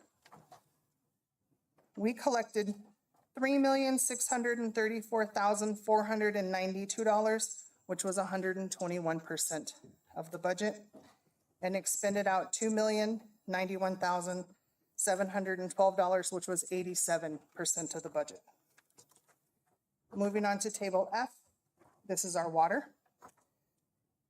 Water collected $4,173,165, which was 120% of the budget. And we expended out $5,882,830, which was 97% of the budget. And the final table is Table G, which is sanitation. In sanitation, we collected $2,970,353, which was 106%. We expended out $3,078,936, which was 83% of the budget. Are there any questions on any of those tables? Vice Mayor? Yes, Gina, on Table A, way on the bottom, you have a notation there which says, when you add 19,184,820 in carry forward funds, the general fund revenue total is 45,827,925.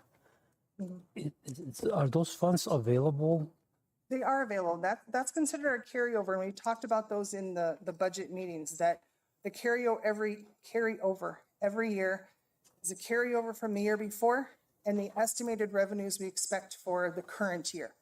So if an emergency happens, if there are funds available, those funds are always available because it's cash we've received in the past that hasn't been spent.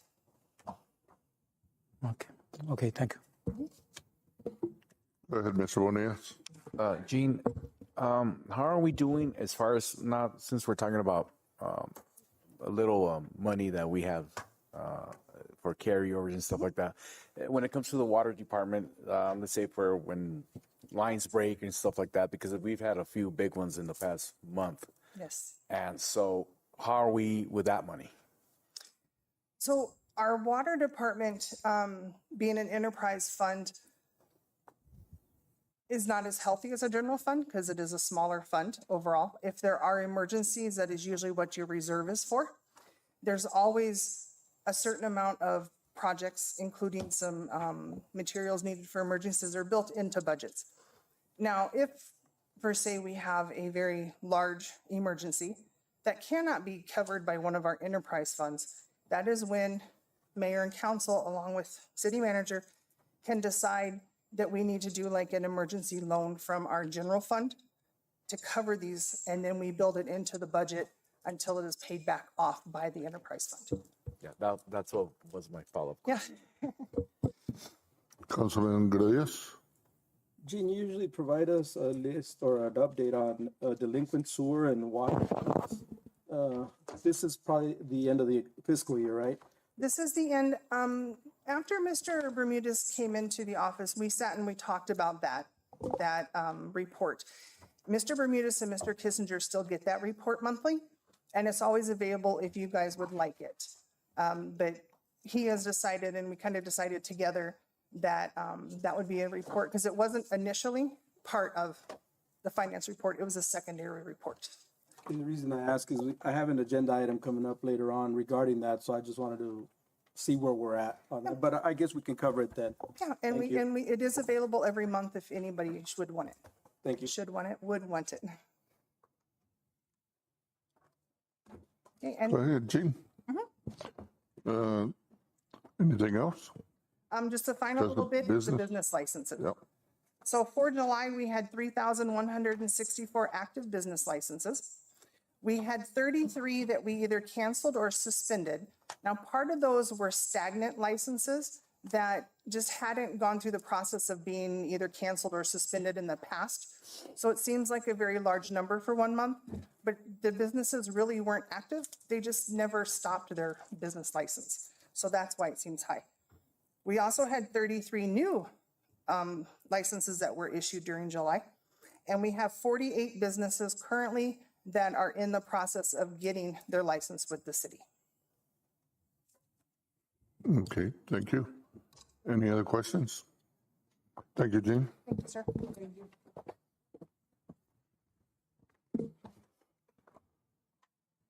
Next, we move to reports.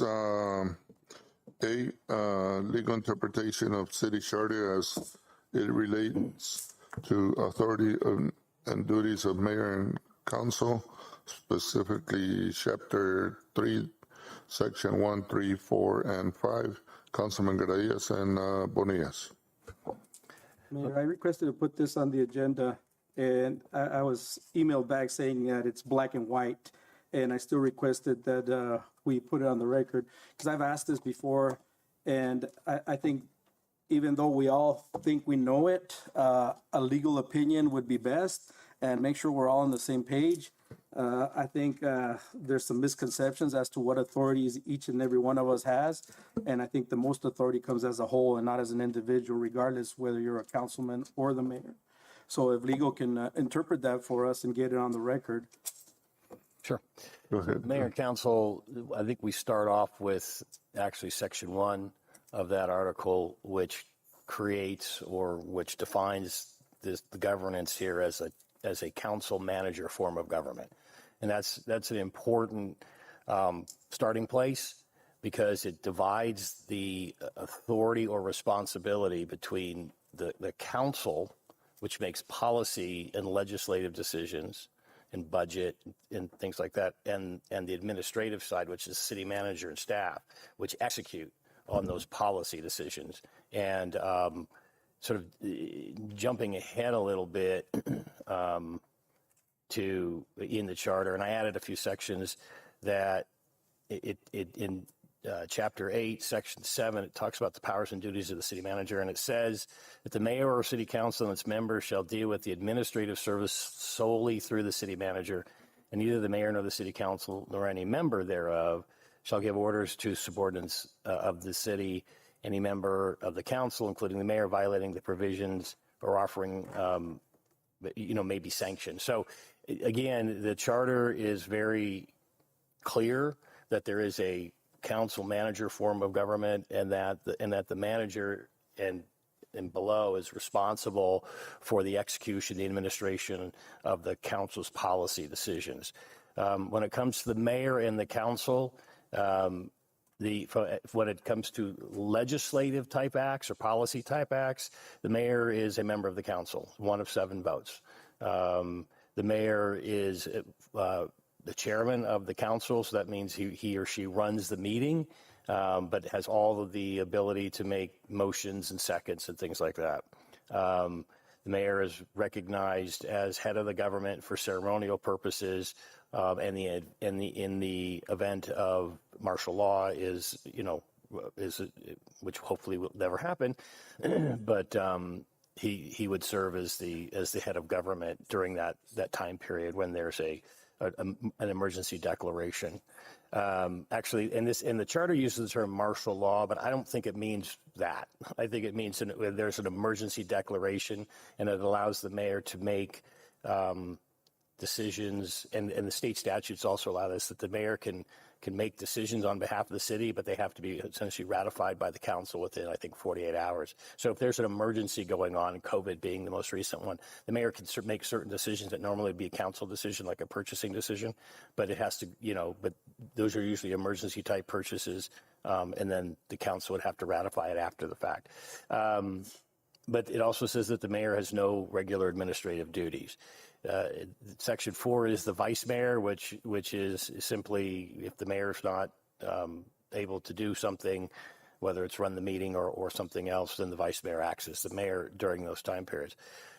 The council has very broad legislative authority, and there's a list in the charter under Section 5 of like 70 different things. So it's very, very broad. It sort of mirrors state statutes in Title IX about what common councils have the authority to do. I'm not going to go through that list, but basically it talks about the council as being the legislative body of the city, along with the residents in their initiative powers. So the council has the authority to have, orders, resolutions, ordinances, and to adopt those, and essentially make policy for the city. Again, once that policy is made, then it's in the hands of the manager and the staff to execute on that policy. So if there are concerns that the manager or the staff isn't executing on policy that the council makes, the council it needs to go to the manager, not a particular staff person or director, because remember that separation where the manager is, answers to the council. The other question that came up was, and I mentioned the one, if there's a violation of that separation between council and manager, that basically the punishment or it can be a sanction, which is really slap on the wrist. It really has no meaning. Council doesn't have the authority to remove other council members. That would have to be a charter. In theory, it could happen, but it would have to be in the charter. I think City of Mesa has that ability, the council, to remove a member on a supermajority vote, but I'm not aware of any other places. There are some city code provisions, I think, that are pertinent as well. In Article 2, it talks about the city officers. Section 211 is the city manager. It talks about the manager being the chief executive officer of the city and having operational and administrative control of day-to-day activities of the staff, subject to policy making by the council. The manager appoints and removes department directors, subject to the consent and approval by the city council, which is something we'll deal with later. And that's a charter. That was a charter amendment, and then it's reflected also in the code. I will tell you that is an unusual provision and I have not seen it before, where the council usually has a number of appointees. And all the rest of the city staff is answers to the managers, but the voters voted in, and so it is what it is. And so in the list, I would, again, I don't want to read this to you, but if you have any questions about, city manager's authority, look at Section 211 of the city code, and it gives a litany, A through J of manager authority. And then again, I would also just say, and then I'm happy to answer any questions, that when it comes to mayor and council sort of relationships, there's, we have the state law, we have the charter, we have the city code, but typically there's also sort of, I guess, tradition and practice and that's very local. And so oftentimes, it depends on the mayor, it depends on the council, it depends on your sort of history of practice. Some mayors will sign letters on behalf of the community or on behalf of the municipality, as long as it doesn't commit or obligate financially the city but so some mayors will sign letters of support. Some mayors will bring that to the council. I think it's really fact by fact or case by case basis when those should happen. But again, that's sort of part of the tradition and practice. I think that is really, we try and make sure that it's not outside of the limitations of the mayor. But as you just kind of know, when an outside when a government entity or another government representative reaches out to the city, they generally reach out to the mayor, just because of the title on it. That's sort of more traditional than anything else. But again, the mayor has when it comes to making policy, when it comes to financial obligations of the city, when it comes to taking legislative acts, the mayor's a vote of a 7. So hopefully that kind of addresses some of your issues or questions. If you have specific questions, I'm happy to try and answer those. I'm not directing at any one person. I just want everybody to be on the same page. Right. And tradition and custom is all great, but when it violates the charter, then we have an issue because the people voted for the change. Traditionally, we were a strong mayor form of government. Obviously, the community didn't want that, so that's why they voted council manager form of government. And the issue is, if we get a call or want something done, it has to go through a majority of council and not just one person going directly to the city manager and telling them we need to do this. Yeah. I think we got to work together more, and we'll get more done as a group than as individuals. Like the speaker said, the sum of the whole is greater than the sum of its parts. So I think that's what we need to work at. And I just wanted clarification, and it's not directed at anyone. But in the past, I've gotten a runaround. And as far as the sanctions go, I think I read it could lead up to even a misdemeanor. So it's not just a slap on the wrist. So we're talking a crime. Well, right, you're right. There is a provision that a violation of the city charter could be charged as a misdemeanor, but the specific section about interfering with the administrative function of the manager is sanctionable, not a misdemeanor. So, I mean, it would be. I'd have to look at the charter, and we'd almost have to have a specific case to determine whether, if you violate that, could it be a criminal act or not, because there's a lot of complexities to that. But I would just say, too, that if there is a constituent request to any council member for to have something happen, can you check whether it's utilities or what have you? There's nothing that prevents any individual council member from reaching out to the manager, saying, hey, can you send, somebody complained about the parks being the garbage overflowing. Can you send somebody out? So it's all of you have that ability to reach out to the manager, and then the manager basically directs staff to do what he thinks is the right thing to do. And so I think that's really important, and it seems obvious, but it's really important to state that it's not just the mayor that can, if a constituent asks something or somebody asks something, to go to the manager. Every council member has that ability. So I want to make that real clear. Correct. And as long as we don't go to a department director, deputy city manager, or the manager. Yeah. That's yes, okay. yes. Now, there's sort of a practice where if you have questions, and I'll leave it up to Roy, but some places they allow the council members to ask a question for information from the department director. Some places they want you to go through the manager, or at least copy the manager so that they know, because sometimes it's a question is one thing, but if you request information from a department head, all of a sudden now he or she has to shift gears, and sometimes those requests for information could be time consuming. So that's why it's always best to sort of coordinate with the manager to make sure that there's enough time for this information to be provided, and because sometimes it does take quite a bit of time.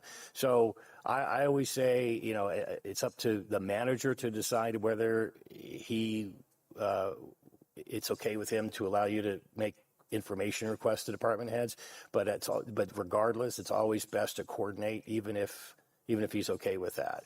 So, because again, you want to make sure that you can balance time and demands, and with your request, with his request, and all those kinds of things.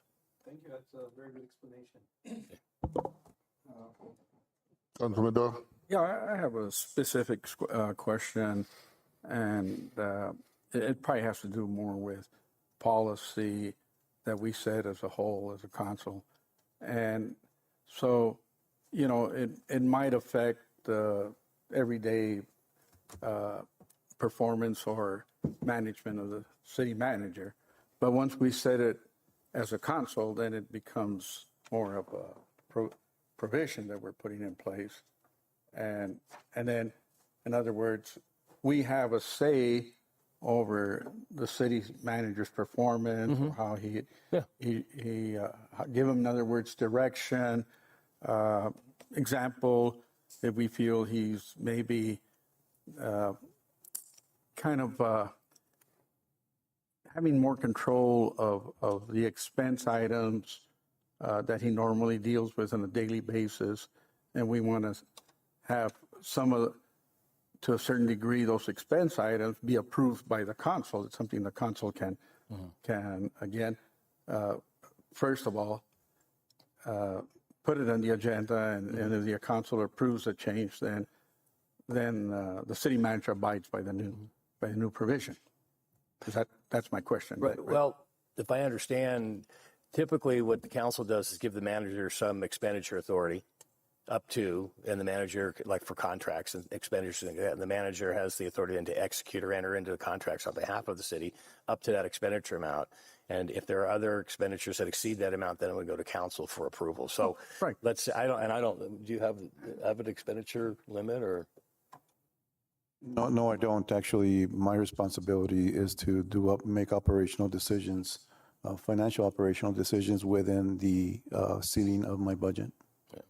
So I would actually, for just for the sort of economy of getting things done, my recommendation at some point is council should discuss giving the city manager a certain expenditure limit for contracts and things like that, because I mean, I've been places where the limit's $10,000 and there are 65 contracts on the consent agenda for approval. And I'm exaggerating, but because they're in the $20,000, $30,000 range, and some of those routine things. And in other words, I guess now that you mentioned that, and let's just say if we want to be more transparent, I guess, and accountable to the public that put us in this position, and maybe there's, if we feel that the city manager has too big of a scope in moving money around, and okay, well, I see that you're puzzled. Let me clarify that a little for you. I think in the budget we saw that there's certain projects that were supposedly to be approved, but then they haven't been approved. So there's hundreds of thousands of dollars floating around, but yet the city manager has the say-so on that money that's floating around. And we need to be accountable to the general public of saying, okay, we need to know how that money is spent. So if we can put a new limit on how much money he can spend, and anything that he's going to spend above that limit, he has to come up to before the council for approval. Yeah. That's what I'm. So there are two sort of methods of doing that. There's the if a particular project is approved by the council as a line item in the budget, then typically that project is not brought back to the council, because let's say there's a sewer project that has it's a very specific, Congress Street sewer project between here and here, and there's $1 million budget for it, and the council approves that. Typically, those don't come back to council because you've already approved the specific expenditure for that specific project. And then where you have more general approved expenditures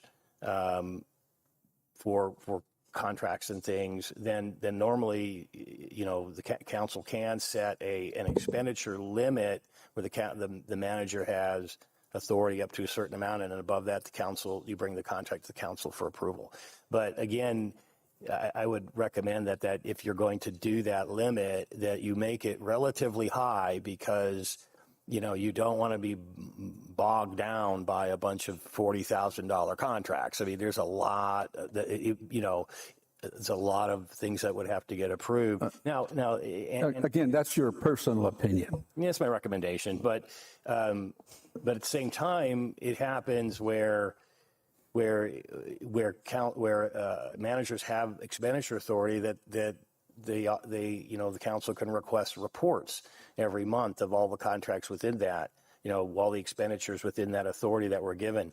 Doesn't have to be necessarily a council agenda item. It can just simply be, these are all of, the contracts that were entered into under my authority and, with this company for this purpose or that kind of thing, so that the council continues to be informed if that's a desire of the council. So, there's many ways of doing things in terms of entering into contracts. And frankly, things like, real estate deals probably do need to come to the council because, the title company and escrow companies are going to see a resolution of the governing body on those purchases and sales. Easements, typically don't come to the council because they're usually kind of just perfunctory things. But you're trying to sort of unwrap your question. There's a lot of different potential answers to it. True. So, and I'm just sort of telling you from my experience and what I've seen and what I kind of see that works, and other things that, again, in my opinion, don't necessarily work as well, because there are also sometimes, short-term or quick turnaround purchases that have to happen. And so then there's also sort of you creating other places create exceptions to those, short turnaround purchases that come to the council, after the purchase is done. And a perfect example is there's a couple of communities that, tonight you approve the purchase of 2 police vehicles. So that's it's a $161,000 purchase. Police vehicles are very hard to come by, and they take forever to get, almost as long as fire trucks. So but there's sometimes a police vehicle or 2 will become available because an agency was interested in purchasing, and then for some reason their budget's cut, and now 2 police vehicles are available quickly. I'm sorry, but it takes months before one of those purchases becomes a reality. No, I know, but sometimes those where the vehicle's created for one agency, and all of a sudden they back out of the purchase, and then there two are available from a dealership, and sometimes those dealerships will reach out to different cities and towns and say, hey, we have 2 vehicles and you want to buy them, but we need to know now, or we need to know in 2 days. Sometimes you can't get to the council. So there are those, they're not necessarily an emergency purchase, but an expedited purchase. So there should be exceptions to that threshold limit. But like tonight, you approved, like I said, order of acquisition of 2 police vehicles, $161,000. If, some places give the manager authority up to $250,000. And so you do have a limit of you have sort of an implied limit of what the manager can bind the city to financially and not. Mm-hmm. It already exists.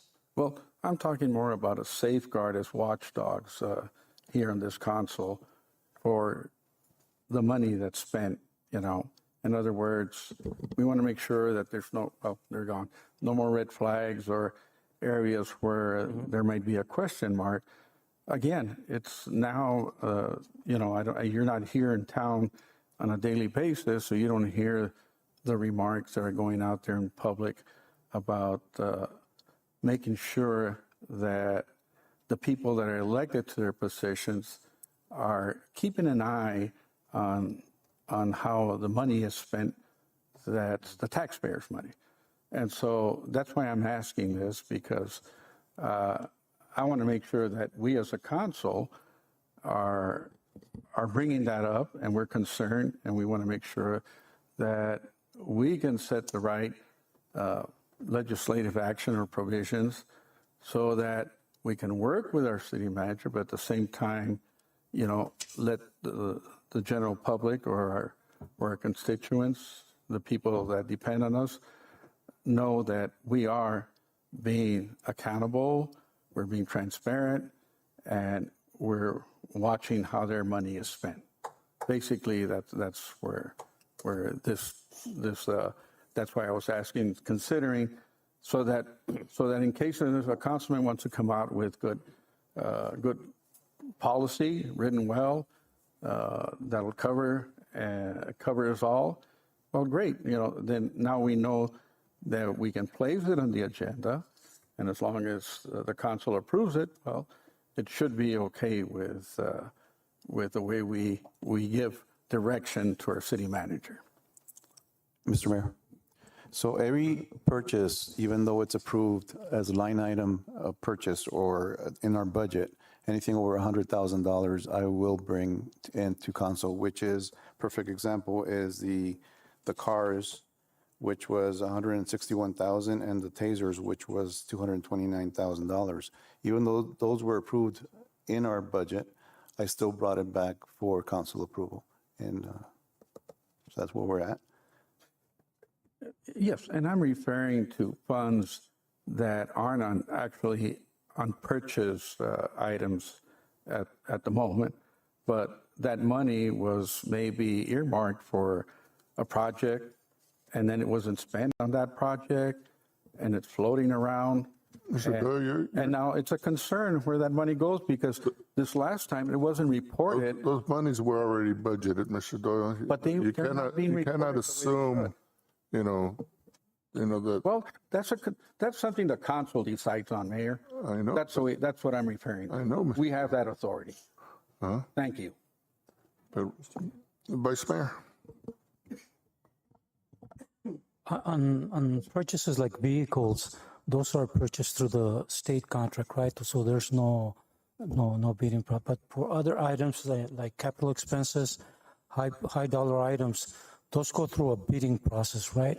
And then once they go out to bid, it's brought back to the mayor and council for approval. Correct. And we decide, if we agree with that bid. So there is a policy and a procedure. Even cooperative contracts are originally bid. For instance, the police vehicle cooperative contract was bid out by the state, and now they chose their one dealership, and you're basically getting the cars at the best price possible, because every state, city, town, county is buying police vehicles from that one car dealership, and so they're obviously cutting their margins because they're doing great volume. And so I'm a very strong proponent of cooperative contract procurement, because generally speaking, you get a better price, and you also simplify, I keep doing that, you also simplify the procurement process rather than having to go through a request for bids, those kinds of things. But right, if you're doing a capital improvement project, those are usually always done in a request for bids type method, where you hire the lowest responsible bidder. There are some other forms of procurement for construction, like construction manager at risk or design build. Those are a little bit more complicated, but generally speaking, you are looking at trying to get the best product for the best project for the best price.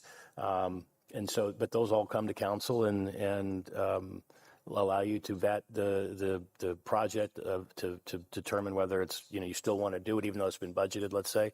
Or whether, which has happened a lot recently, is, your original estimate for the project is up 20-30% from when you adopted the budget to 6 months later, just because construction costs keep skyrocketing.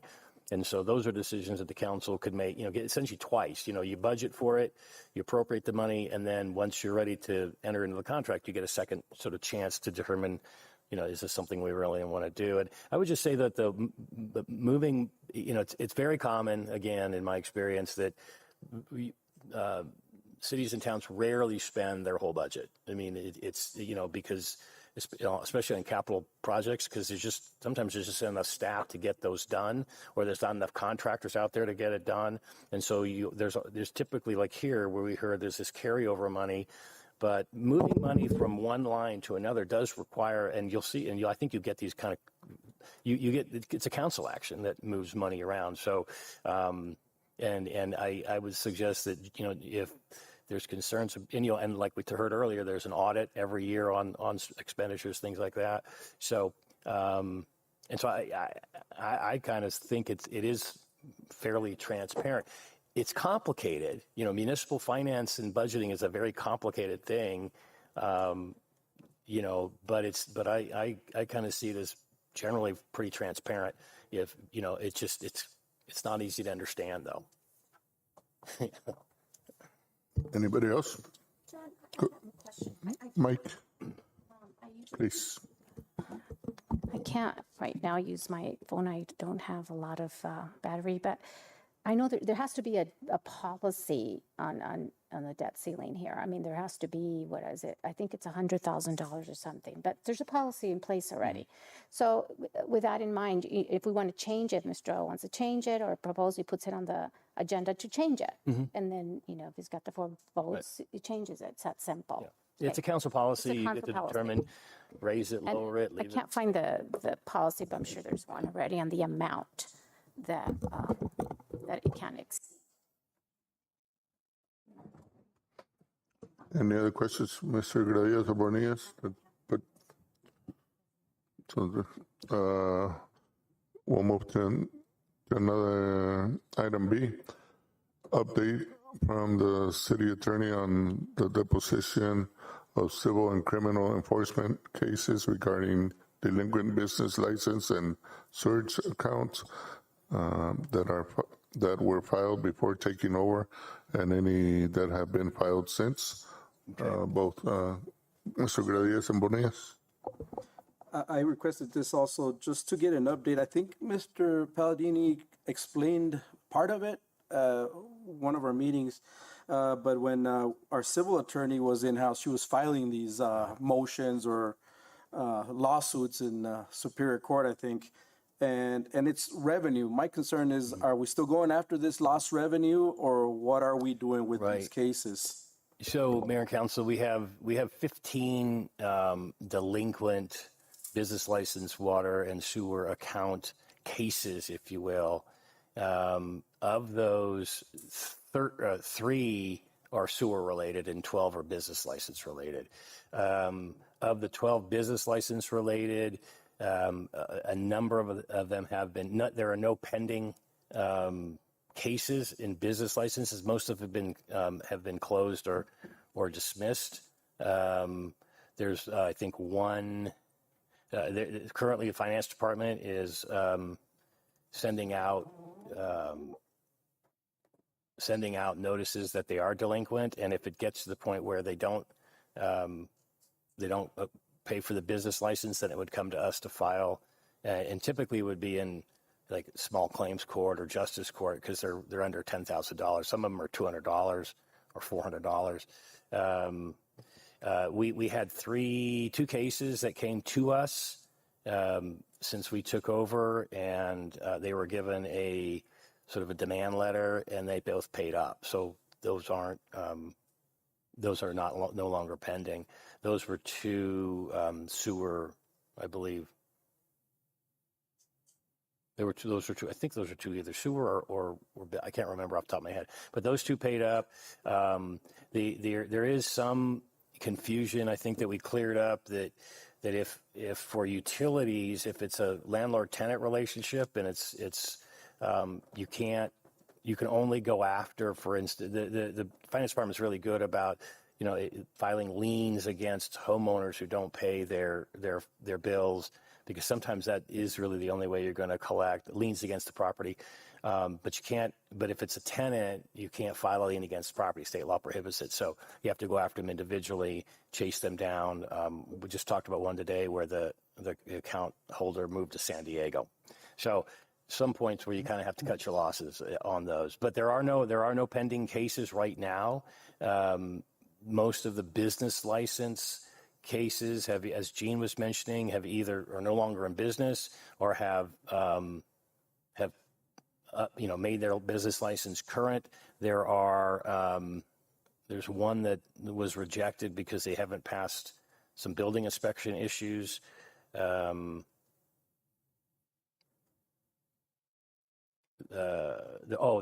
one we settled. We filed the lawsuit. And the business owner came in and basically signed a promissory note for 12 months to catch up, to make payments. So I think we're doing fairly well in getting people out of being in arrears on these accounts without being overly heavy-handed on them. So we're trying to find that balance. But we have basically one. We have maybe 2 business license cases that may end up in our lap in the near future if they don't catch up. And then the process is, once the finance or revenue department sends out sort of demand letters, then we'll send a demand letter. And that, a letter from a law firm generally will get people to, pay up, because especially when it's a $200 or $35 business license. And just on the business license issue, I think I mentioned to you that we're and we're working on it currently. We're going to recommend sort of redrafting the business license code because it's fairly outdated in terms of who needs to get a business license and who does not have to. So we're working on doing sort of a redraft of that part of the code to make sure it's consistent with the law now. And it's because the courts see a business license as a tax, not a fee. So when we tax, we have to make sure that we're up to date on the law in terms of who's obligated to pay the tax and who's not. So that's hopefully that answered some of your questions. I'm happy to address any specifics. Specifically with the sewer accounts, there were several, even up to last month, especially in the Valle Verde area. And the concern there was that we don't provide water. So it's a third party that does the water billing. And there's really no way to enforce, or is there a way to enforce the sewer fees? Because I'm sure there's still a few of those delinquent, and you said only 3. So if everybody else is paid up, I think it's a great day, but I don't believe that's the case. I think we still have that issue. We still need to look into what we're going to do with the Valle Verde, because I think it was in the 30s or 40s of delinquent accounts. So that's lost revenue. And every month it keeps growing or it keeps extending, because who are we billing? We can't bill the water company. We're billing the homeowner, but there is no enforcement because we don't provide water. So that's a big issue that we run into. So we got to look into that. I will. I'm not familiar with that one, but I certainly will talk to Gene about it. All right, thank you. Yeah, and remember the process-wise, the first sort of demand letters come out of the finance department, and only when at a certain time point, then it comes to legal. And so it may be in that sort of finance department shifting over to legal at some point. Councilman Bonillas. Gene, I have a question relating to this issue. 2 years ago, I believe that this issue with what Mr. Gradias said with the issues in the Valle Verde and Chula Vista, those people that we don't provide water. So if I remember correctly, it was like $680,000 that money was owed. So out of those, it's been 2 years since we started collecting or trying to collect these monies. What is out of those $680,000, how much do we still need to collect?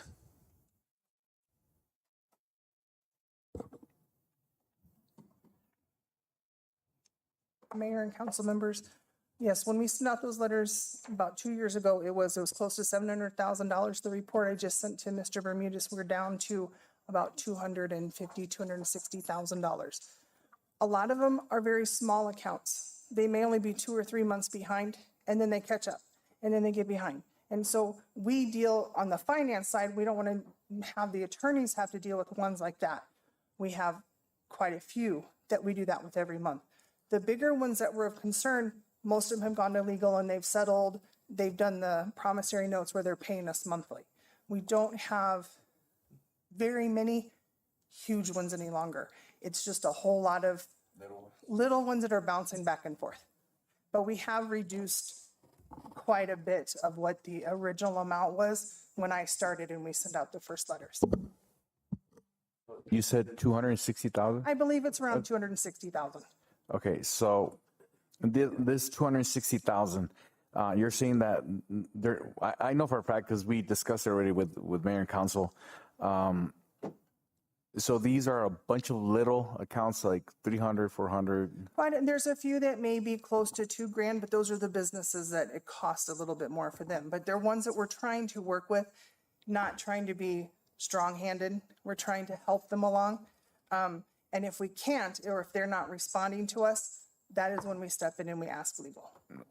So what does it mean not to be stiff-handed? I mean, because these 260,000 has been 2 years now. So, right? Well, yes, but for us to have to go to legal and then to have to take them to court costs the city money. So do we take somebody to court that's for $250? It's going to cost us $1,500. So we'd rather try to help them on our side to get the money before we have to put legal into it. So that's what we're trying to do. Thank you. Thank you, Jean. Any other questions, comments? Thank you. Thank you, legal, for your comments. Next, we move to 8, liquor license. A, consideration and possible action of liquor license 2024-7, approval of recommendation of the issuance of a special event liquor license application for Ms. Socorro Rangel for San Felipe de Jesus Parish for a fundraiser September 14th, 2024. Second. Any comments? All in favor? Aye. All opposed? Motion passes.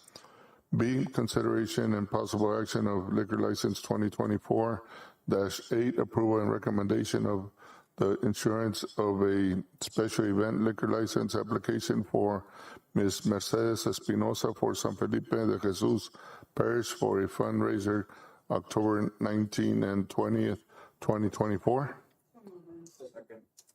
Any comments? All in favor? Aye.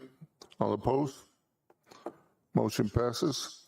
We move down to number 10, executive session.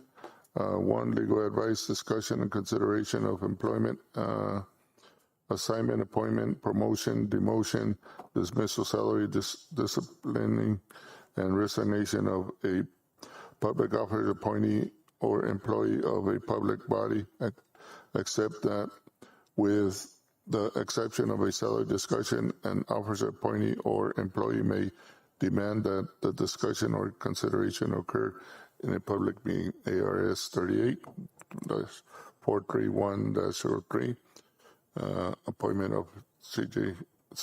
Jimenez as chief of police, and 2, dismissal of fire chief J. Sargent. Move to go into executive session. Any second? Second. All in favor? Aye. All opposed? We'll move into executive session. Thank you.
Thank you. We reconvene from executive session, and we move on to number 11, discussion items.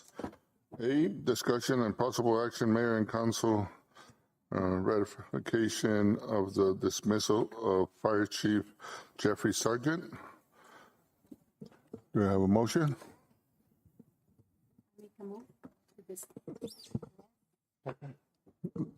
Mike, please, Mike. Okay, let me get I want to make it correctly. I make a motion to dismiss, where is it? I make a motion to ratify of the dismissal of Fire Chief Jeffrey Sargent. Second? Second. Okay, any discussion? All in favor? Aye. All opposed? Motion passes. Item B, discussion and possible action, mayor and council ratification of the appointment of Carlos Jimenez as chief of police. Second. Any discussion? Yes, Go ahead, Mr. Doe. What I'd like to see, or would like to start as soon as possible, if not tonight, is that we put our or the different appointments or different, let's just say, people that are holding that certain office of director, and once they qualify, or in other words, let's open up the process for different a number of applicants, and who the council chooses or again approves.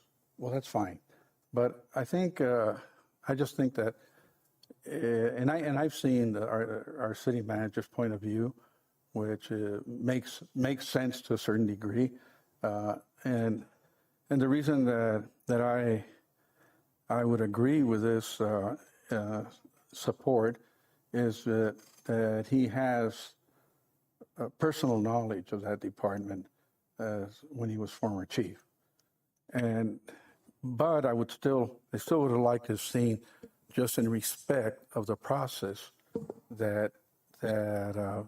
Bermudez would have applied, and whoever else, and maybe there would have been nobody else, I don't know. But then again, it would have been, the decision and choice of our city manager, and then it would have been up to us. And what I'm speaking for is, again, I hope in the future, Mr. Bermudez, you take this into consideration of opening up the process in different other departments that might come to play, that we need somebody to fill that position, that it's open up for different applicants that would apply, and then again, it would be your decision, and again, our decision to approve that, your choice.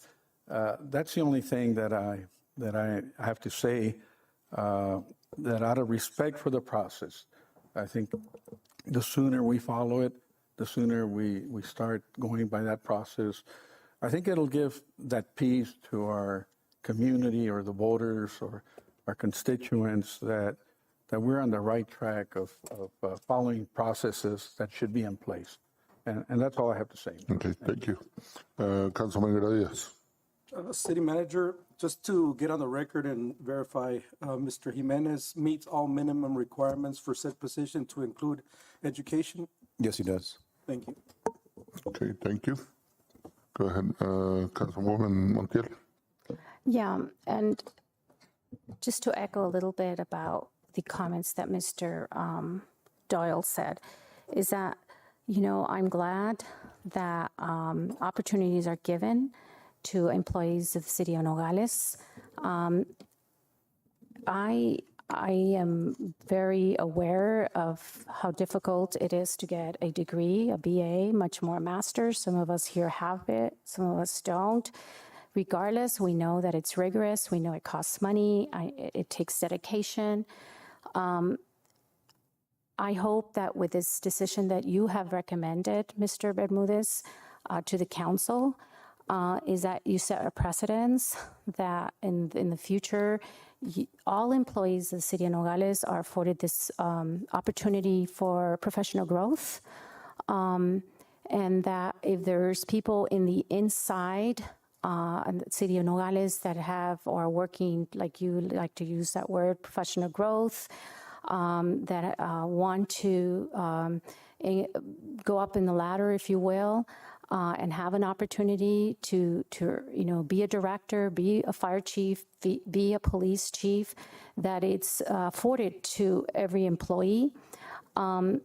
I know that there are employees that have applied for jobs at the city of Nogales and have been denied for whatever reason. And I know that some have been let go. And I hope that we set a precedence today that employees would be given an opportunity like Mr. Jimenez is being given this opportunity. And I get you. It's not very, some people have administrative positions and don't have degrees, and some do and some don't. And there's just this, I want to send out the message because you're recommending Mr. Jimenez. I know you've been waiting for a while for him to get his degree, and he has accomplished it, and that's wonderful, and that's very good. But also every employee that wants to be promoted is given the same opportunity because I know that that's the commitment they have already working for the city of Nogales. Thank you. Anybody else? Well, it's said. All those in favor? Aye. All opposed? Motion passes, Letty. Number 12, Mayor's and Council report. Congratulations, Mr. Jimenez.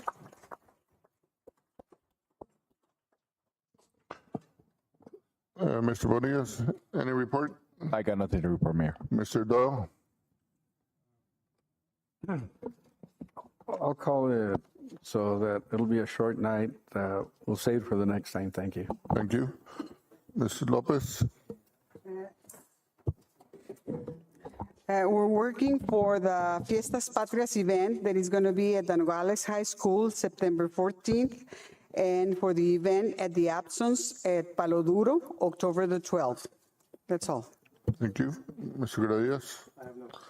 Ms. Montiel? Just a quick one. I know the fire department is here, and I want to thank you all for being here today. I know that you have you've been waiting for this decision for a long time to be made, and I want to thank you for your patience.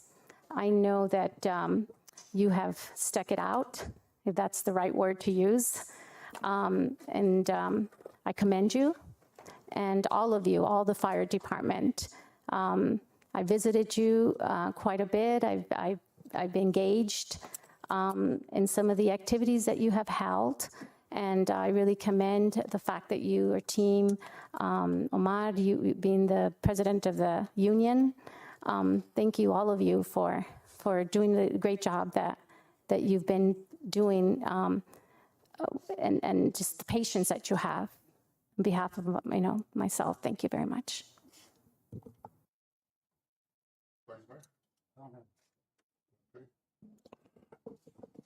I want to congratulate you again, Mr. Jimenez. I know you'll do a great job, and let's move on. Let's move forward. Thank you. Now you, Charlie. No, it's a Christian. See, where's Charlie? There he is. I know. Yeah. Wow. Nice to see you guys. And congratulations to the Jimenez family.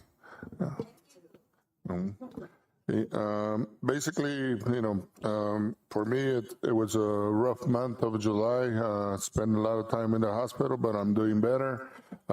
Thank everybody, firemen, police, staff, council, city manager, everybody for the great job on the 4th of July and stepping in my absence. Had some meetings with Index, had the great opportunity to be at NSUSD Jump Back School event. Was great. Everybody participated. Was great, and met with Consul General Mr. Marcos, and had a great time with the Little League games, having 11 teams hosted here in Nogales was a great opportunity. So thank everybody. And that's all I've got. Any future agenda items? Go ahead, Mr. Grillas. I would like to see an update on status or process for appointing a public works director and possibly also a new fire chief. We got to get that started. I don't think we should sit around and work with interim for a long period of time. So you probably mean a Parks and Recreation Director, not a Public Works. Parks and Rec, sorry. Ya se fue. Ya se fue el Bárcena. Yes, that's one of the things. I'm going to work with HR here starting tomorrow morning. Also, Mr. Mayor, I know that the last week of August, staff or mayor and council are not going to be here. They were going to be in a conference. Do you want to move that meeting up to the 11th of September 11th, or any other date?